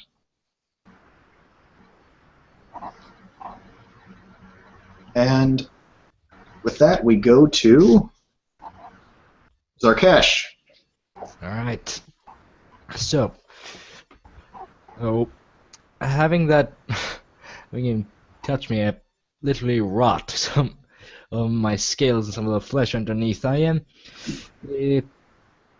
yeah, I am quite pissed. So yeah, I don't care if I'm wasting it. I am raging for just this one attack. Okay. So yeah, reckless attack for advantage. Okay. And it's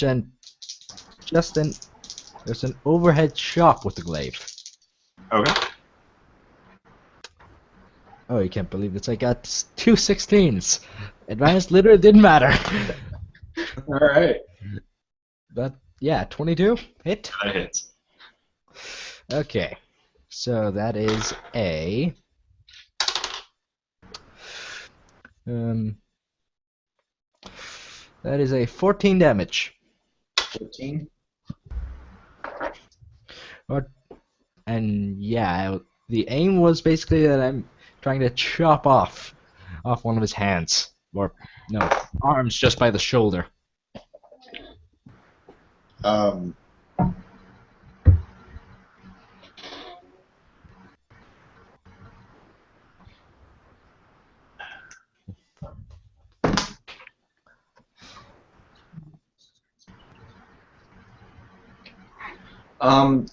Yeah, you actually managed to chop off his arm.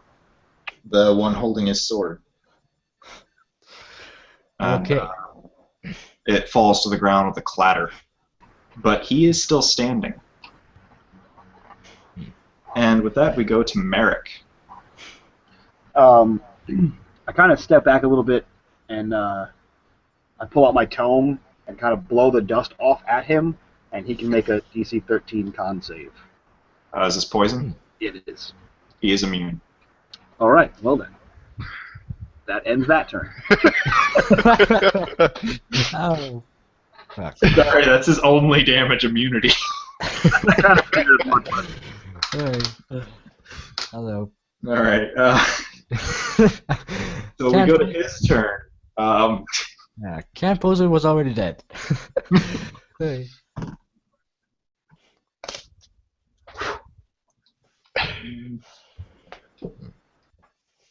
I don't think most undead have that immunity.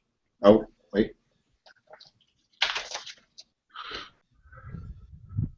Actually, if you want to say that you did something else on your turn, I'll allow it because it looks like almost all undead have that immunity.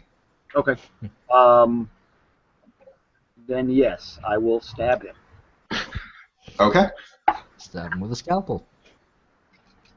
So doctorly. 13 hit. It does not. It just it flicks up. It slices open some of the leather on his back. Okay. All right.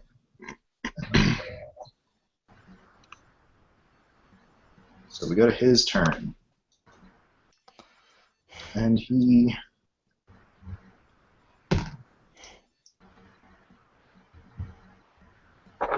looks back at you, Tiff, and he says, I am going to leave this world.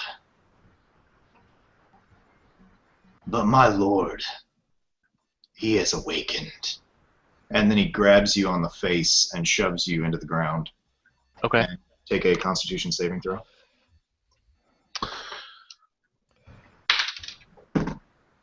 16? That succeeds, but you take 7 points of necrotic damage. No. And he kind of stumbles over you and barely catches himself with his one remaining arm. How you holding up there, Tiff? Solid. Solid as a rock. And yeah, now we're back to Tiff. Oh lordy.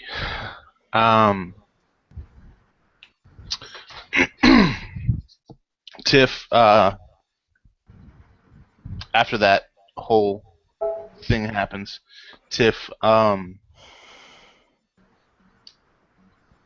sets down the violin and such, Okay. and takes the rapier out from his stomach and attempts to stab it back into him Okay. one last time. Go for it. And that's a what is that, 18? 18. AC? It succeeds. And that's 8 damage, piercing. 8 damage. Yeah. Yeah, he had almost nothing left. And he looks back up at you, and his eyes turn back to being fiery. And then the fires leave them, and they blast an orange sort of aura blasts out from him, and you hear these loud screams echo throughout the mausoleum, and it sounds like screams that are rasping past decayed vocal cords, and then it all just goes silent, except for the drip drip of blood from the room behind you. Okay. And he So- falls to the ground. So Tiff took the rapier and just put it right between his eyes, so he was up close to see those them turn into fire and essentially be snuffed. And once they were snuffed and he started to sink, Tiff kicked him off the edge of his rapier, and he says to his comrades, he tells them, "Thank you for the help in that. Now we must destroy what's behind us." And in doing that, I would like to give all 3 of them combat inspiration. Okay. Thank you. And that's a D6 on any ability check, attack roll, saving throw, or damage roll. And you can also use your reaction to roll the D6 and add whatever you get on that D6 to your AC. Okay. And then after they all start into that room, Tiff kind of like slinks over, and he like touches his arm where it was cut deep, and he cures his wounds. Okay. Right. So, yeah. So, while you're doing that, Zarkesh, after this bout of anger and literally chopping a zombie's arm off, he just not really following Merrick, Eric, and the other guy. I swear I can't remember his name. Klaus? Klaus. You write that down. Yeah, he's just kind of holding himself up against a wall, just sweating, and just mutters, yeah, okay, in a minute. All right. All right. So who turns to look into that room first? Klaus probably would do that. He, just picking out the bolts that he had sunk into the white, he would like to roll perception into the room. Okay.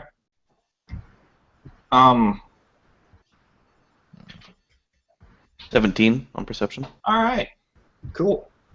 You look into this room, and where the last one had a sarcophagus that was lying horizontal, this one was standing upright, facing the doorway that we're looking through. The lid is actually cracked down the middle, and lays on either side, like it popped open a seed or something. And whatever was inside it, you see these two bodies of bandits lying nearby, their chest raked with like claw marks and their throats slit and blood covering all these runes on the wall. And then you see another body, and its throat appears to be almost ripped out. And then looking over there, you see a woman. She's very pale, and you see fangs sprouting from her upper lip. Just her mouth is closed, but it's spread in a grin, a smile, as she's looking down at this other man leaned over the last bandit. And the last bandit's boots are shaking as they're angled towards you. And you can hear the chomping sounds and the nasty slurping sounds as this humanoid creature sucks the last life essence out of this bandit and stands up and looks at you, blood dribbling down from the side of his mouth. And he's wearing old-style clothing. It's got some frills and poofs on the end of the long sleeves, and he has a cloak spread about his shoulders. But it looks threadbare, very old. And he looks at you four, and then he looks back at the woman beside him, and he pulls her in close for an embrace. And then he leans down, and they kiss right there in front of you as if you aren't even there.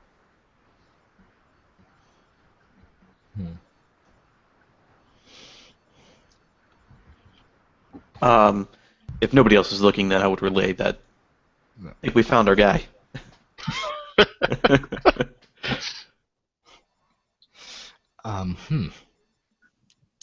So, yeah, Zarkesh kind of looks at you guys confused, looking at his face, and says, what do we do? I have not been in this kind of situation before. Usually you throw enough arrows into them, they kind of go down. You wanted a challenge, didn't you, Zarkesh? Yeah, I wanted a challenge. I didn't expect a make-out session. Well, let's make our presence known. And as Tip says that, I kind of walk up to the door and fire a ray of frost. Merrick, could you give me a knowledge history check? Sure can. How rude of you to interrupt their makeout session. 15. Yeah, that's not polite. That's what you succeeded on the history thing. You're supposed to let them finish. Yeah. 15 on that roll. Okay. These are probably a vampire lord, and she is probably his spawn. They are very formidable opponents. Okay. And the way that they are right now, it might be a good idea for you to leave. So before that lightning, that ray of frost leaves my hand, I kind of relay this message to everyone. As I'm casting, like mid-cast, I see what I'm casting at, and I stop, and then step back out of the archway and explain to everyone what this could be. Okay. And with that roll, you also know that what you fought before was a wight. Okay. They're essentially a zombie that they're not mindless. They live to snuff out the life of every living thing. Right. So. When I said challenge earlier, Zarkesh, what I really meant is that we should probably, go back and practice a little bit. Learn some more songs, some tunes, and yeah, this leave. Yeah. This isn't running away, we're just preparing for about an hour.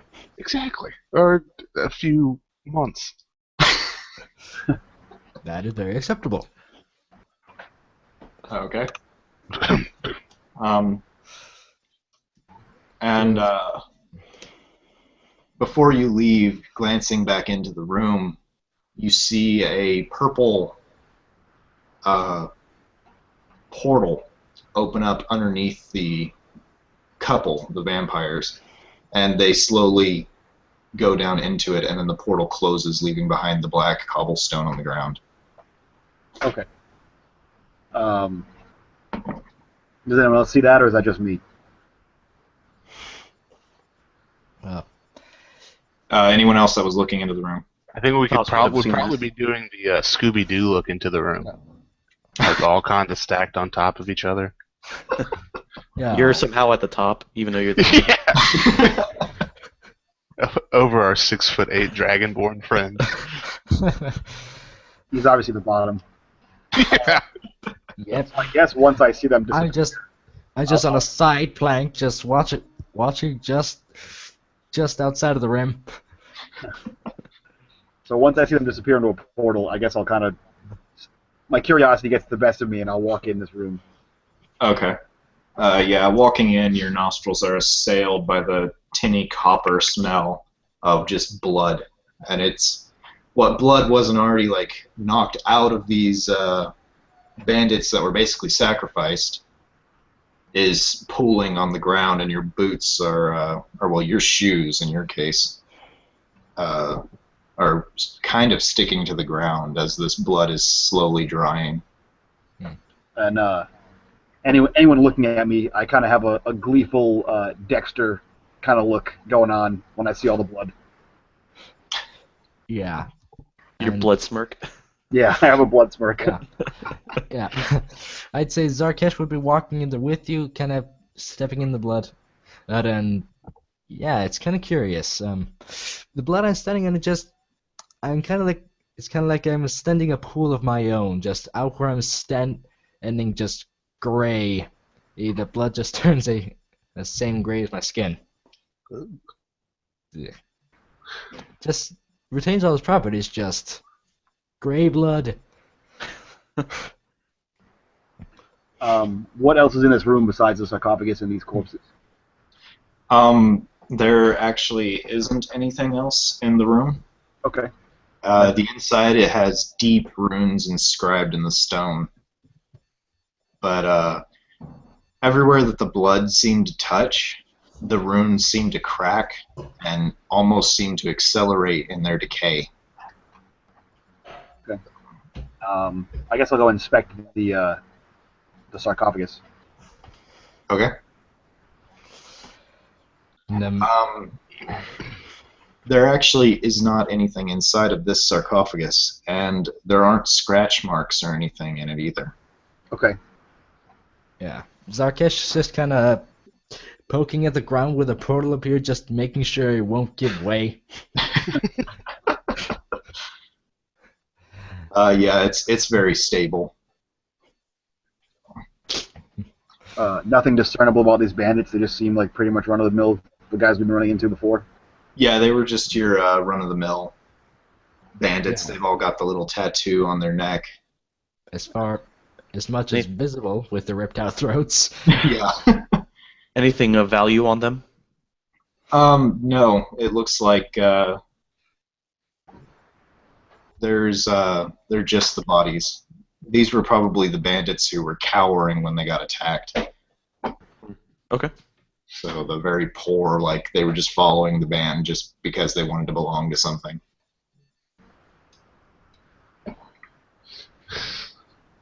Tiff is still halfway in the doorway, halfway in the hall, by the body of Siegfried, holding his broken lute, in kind of just like staring at the body. And then that's all y'all see right now. Yeah. Are you inside the room? I'm like in the doorway. I'm not in the room. Okay. Zarkesh kind of walks over to you and just taps you on your shoulder and kind of crouches down and asks you, "Does it feel better?" And Tiff kind of looks up, and you see that his eyes are like deep red. And you kind of see tears welling, not coming out, but that point where they're welling up. And he says, no, it doesn't. Revenge rarely does. All that's left is a huge gaping hole a gaping hole in your stomach. And he kind of looks at you when you said that, and then he kind of gives a little chuckle, and he's like, and a broken lute. And that too. On a flute. And he kind of, turns around and kind of takes his mind off of that. Now noticing the room for the first time, he's like, oh gosh! As Klaus he hears that, and he's kind of patting down the body. He's still checking for valuables, even though he's had no luck so far. And he says, "Hey, you get used to it." There's so much. So fairly disappointed that there's nothing worthwhile in this room, seeing as how all of these corpses are well beyond saving. I leave the room and I go inspect Siegfried's corpse, or double corpse, I guess. What are you inspecting about it? I guess white properties, and if he has anything on him. Yeah, he has his long sword, which is an old curved elven long sword, and he has the studded leather that you could probably wash maybe 5-10 times and get the corpse smell out of it. Mm-hmm. Is he a fresh corpse? Yeah, pretty much, yeah.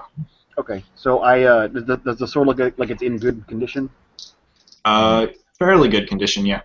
So I kind of, with my boot, I kind of kick it over towards Zakesh, and then I start to unbutton his leather armor, and taking my scalpel, I start cutting the skin of the white, trying to basically make a covering for that book I found, to wrap it in undead flesh for preservation means. Okay, then. Klaus has seen his fair share of dead bodies and kind of goes, Yeah. Zarkesh kind of says, yeah, you do that. Sorry about the arm.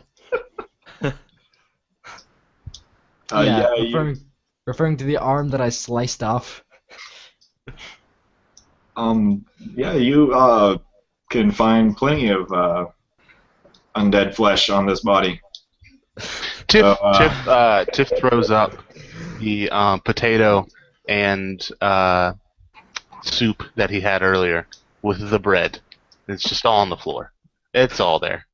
it mixes well with blood, luckily, guys, so we're all set. And he says, "Can we just go?" So yeah, I cut off a nice chunk from the chest area. Has a few holes in it from a rapier stab too, and then I kind of clean off the inside and bring it with us back to that first room. Okay. So, did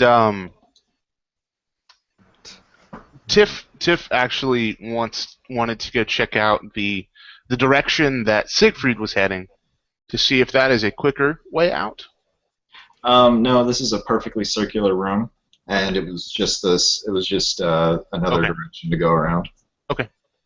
So we'll just head. I guess Tiff realizes that after circling the room twice, and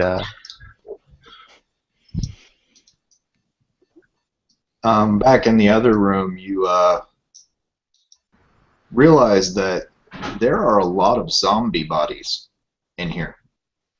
About 30 of them. That look like they had in the second room. The one that we went through already. Yeah, the one with the horizontal. Now we just see a bunch of zombie bodies. Yeah, it looks like, judging from the tracks, they shambled in after you. Probably to get to their white master. And they just dropped dead again. Because the white blew up. Yep. Kind of reminds me of Skyrim. You know, when you use Dawnbreaker, that's just big explosion. Other undead just fall to ash. You realize that all these zombies were once bandits. So. Okay. Yeah.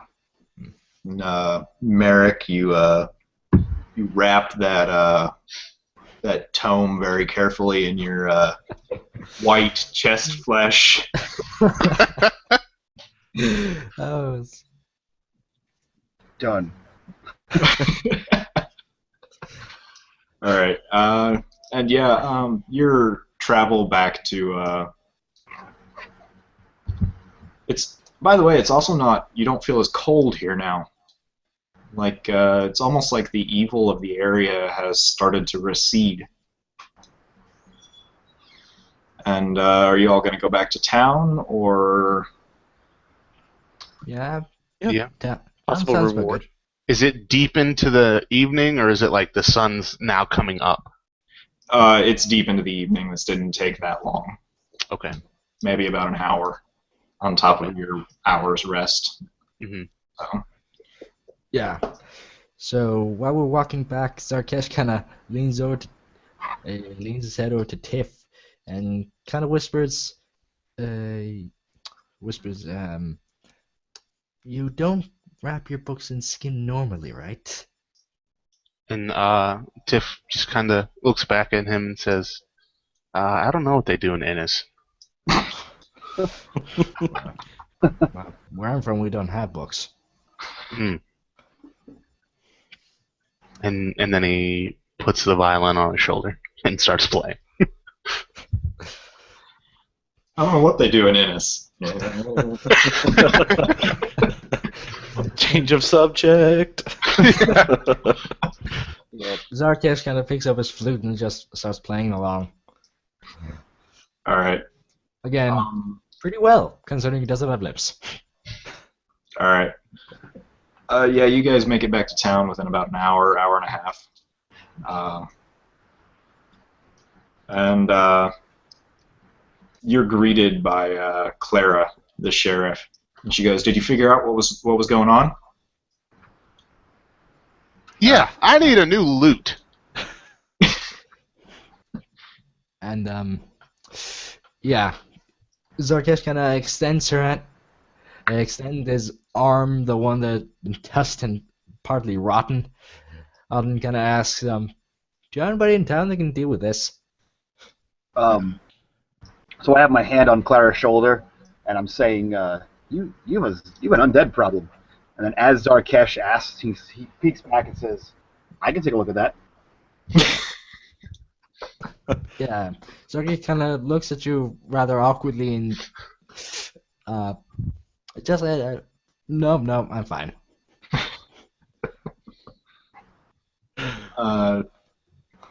Yeah, it'll heal normally. But I mean, I can't actually heal that for you. Yeah. Seeing Zarkesh his on kinda- knees, I grab a couple good berries and hand them to him. Yeah. Zarkesh takes them gingerly, takes them rather enthusiastically, and just thinks, yeah, note to self, stay away from Merrick. He's not right in the head. he's not right in the head. And apparently, Zarkesh thinks he's Scottish. I accidentally slipped into an accent. Yeah. You could go see Doc Bridget. If it gets too bad, you can always just go and see the the guy who makes the coffins, our undertaker. He'll get you. Okay. Tiff, Yeah. Tiff is now 5'3" and 140 pounds. and he's like, I feel like I'm 15 again. Is there anybody who can help me feel like normal again? Or does that just come back in time? I don't know. I'm new to this kind of thing. Merrick might know. Oh man. Well, you said an undead problem. What do you mean? It seems you have a vampire lord, and what was an army of undead. The undead are gone, but the vampire is still at large. Yeah, fell Well- to the floor. Well, hopefully we can get that sorted out. We'll see, as for right now, I'll pay for you guys a few nights at the Peatman's Rest and the actual bedrooms. Yeah, not just the bunks. And I don't know, you might go over to Steven's General Store or General Goods and see if he has a loot. Oh, fantastic! I need one of those. Did I mention mine broke? I believe you did. Yes. Yeah. Zarkesh kind of leans down to you again, digs into his pocket and just hands you a gold piece. Here, don't spend it all in one place. No, then again, you're going to spend it all in one place. Thank you for the gesture. I don't know if you have a loot or not. We will not. They don't have a loot?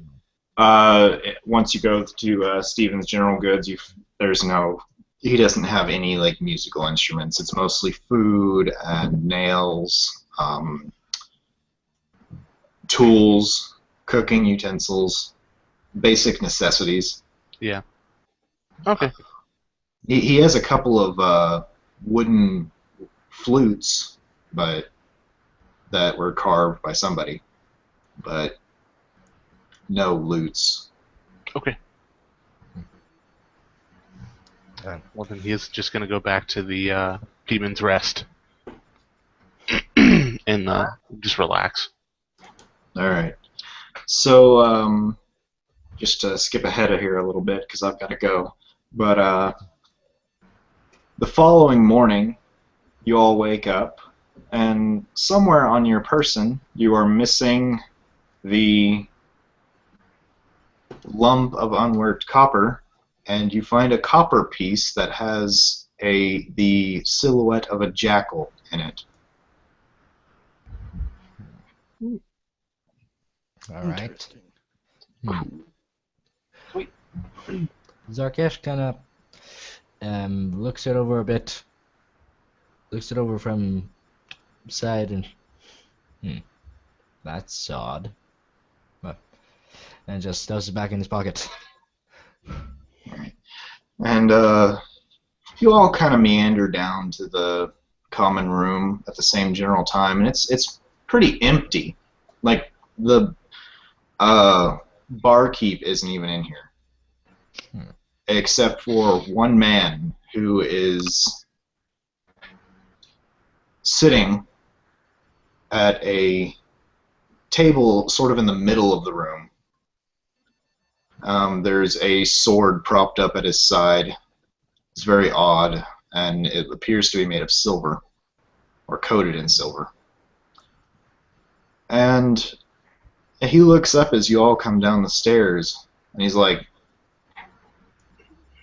wait, no, we don't know them.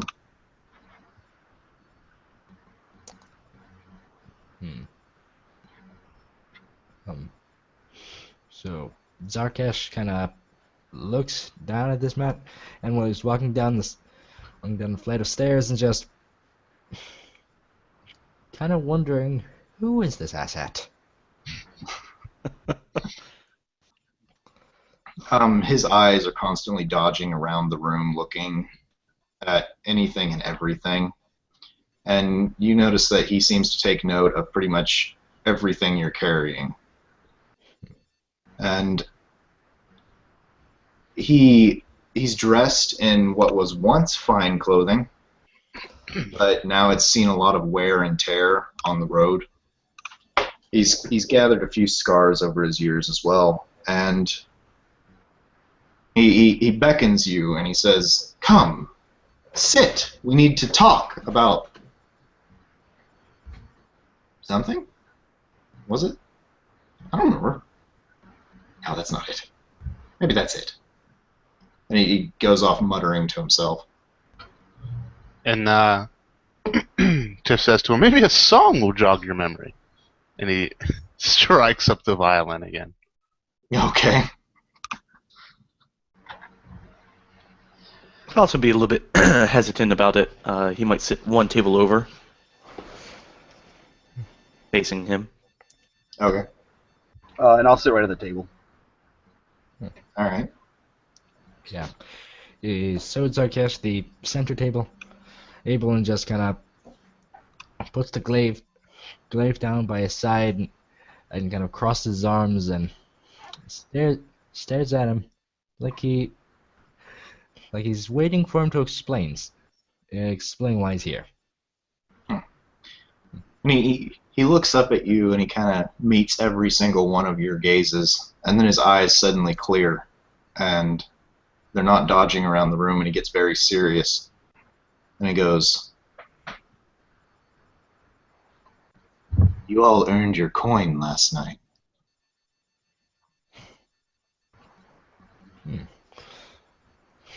And Tiff stops playing his violin when he says that, and is like, "What is that coin?"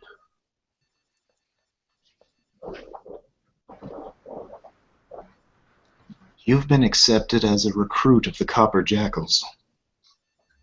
And he looks around to make sure that there definitely isn't anyone in the room as he says this.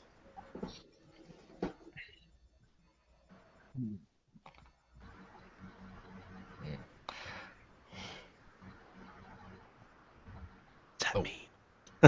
Klaus would be a little bit confused. He only thought they were a myth. Yes. Well, Zarkesh, as through his travels, has heard of the Copper Jackals, though often fanciful tales of people performing outrageous deeds didn't really take much heed of them. And yeah, you all also know of the 1,000 gold piece bounty on any jackal's head. And as you all sort of process this, he holds out his hand, and you see across the top of it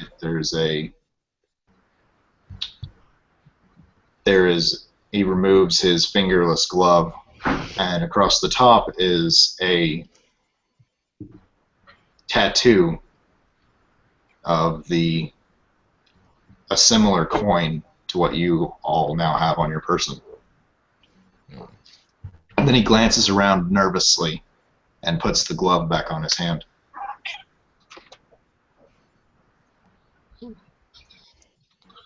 Well, I see you're one of them. There's really no need to fret here, my friend.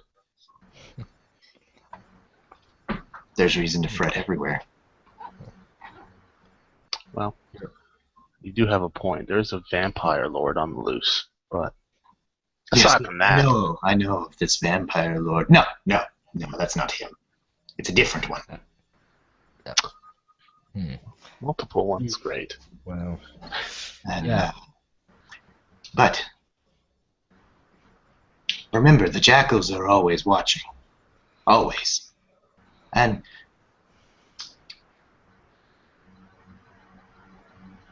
you all look like you can be trusted. Oh, wait. That's right. You're jackal recruits. Ah, yes. You need to cross the Svir Mountains and go to the old prison, the one that they refer to now as the Dirt Box. Speak not to anyone you meet of the jackals. Not a word. No, they won't tell anyone. No, of course not. Of course they won't. I trust them. Now, I must take my leave. Be careful in your journeys. And remember, for anyone bearing one of these coins, the bounty is half. And he stands up and... Oh, when you get there, tell them Silverhilt sent you. Yeah, that's our name. Of course it's our name. It's always been our name. Not that damn name they gave us. And he turns back and he looks at you and he goes, that's right, Silverhilt. And then he turns and he kind of walks out the door and doesn't even bother to shut it behind him. When he's walking out, Tiff will yell to him, and he's just like, "Do you know where I can get a loot?" He ignores you as he walks out. He seems like he's having a heated conversation with someone who doesn't exist. Yeah. Zarkesh is, well, he kind of just grasps his head, starts rubbing it, and just voices aloud, "Did that really just happen?"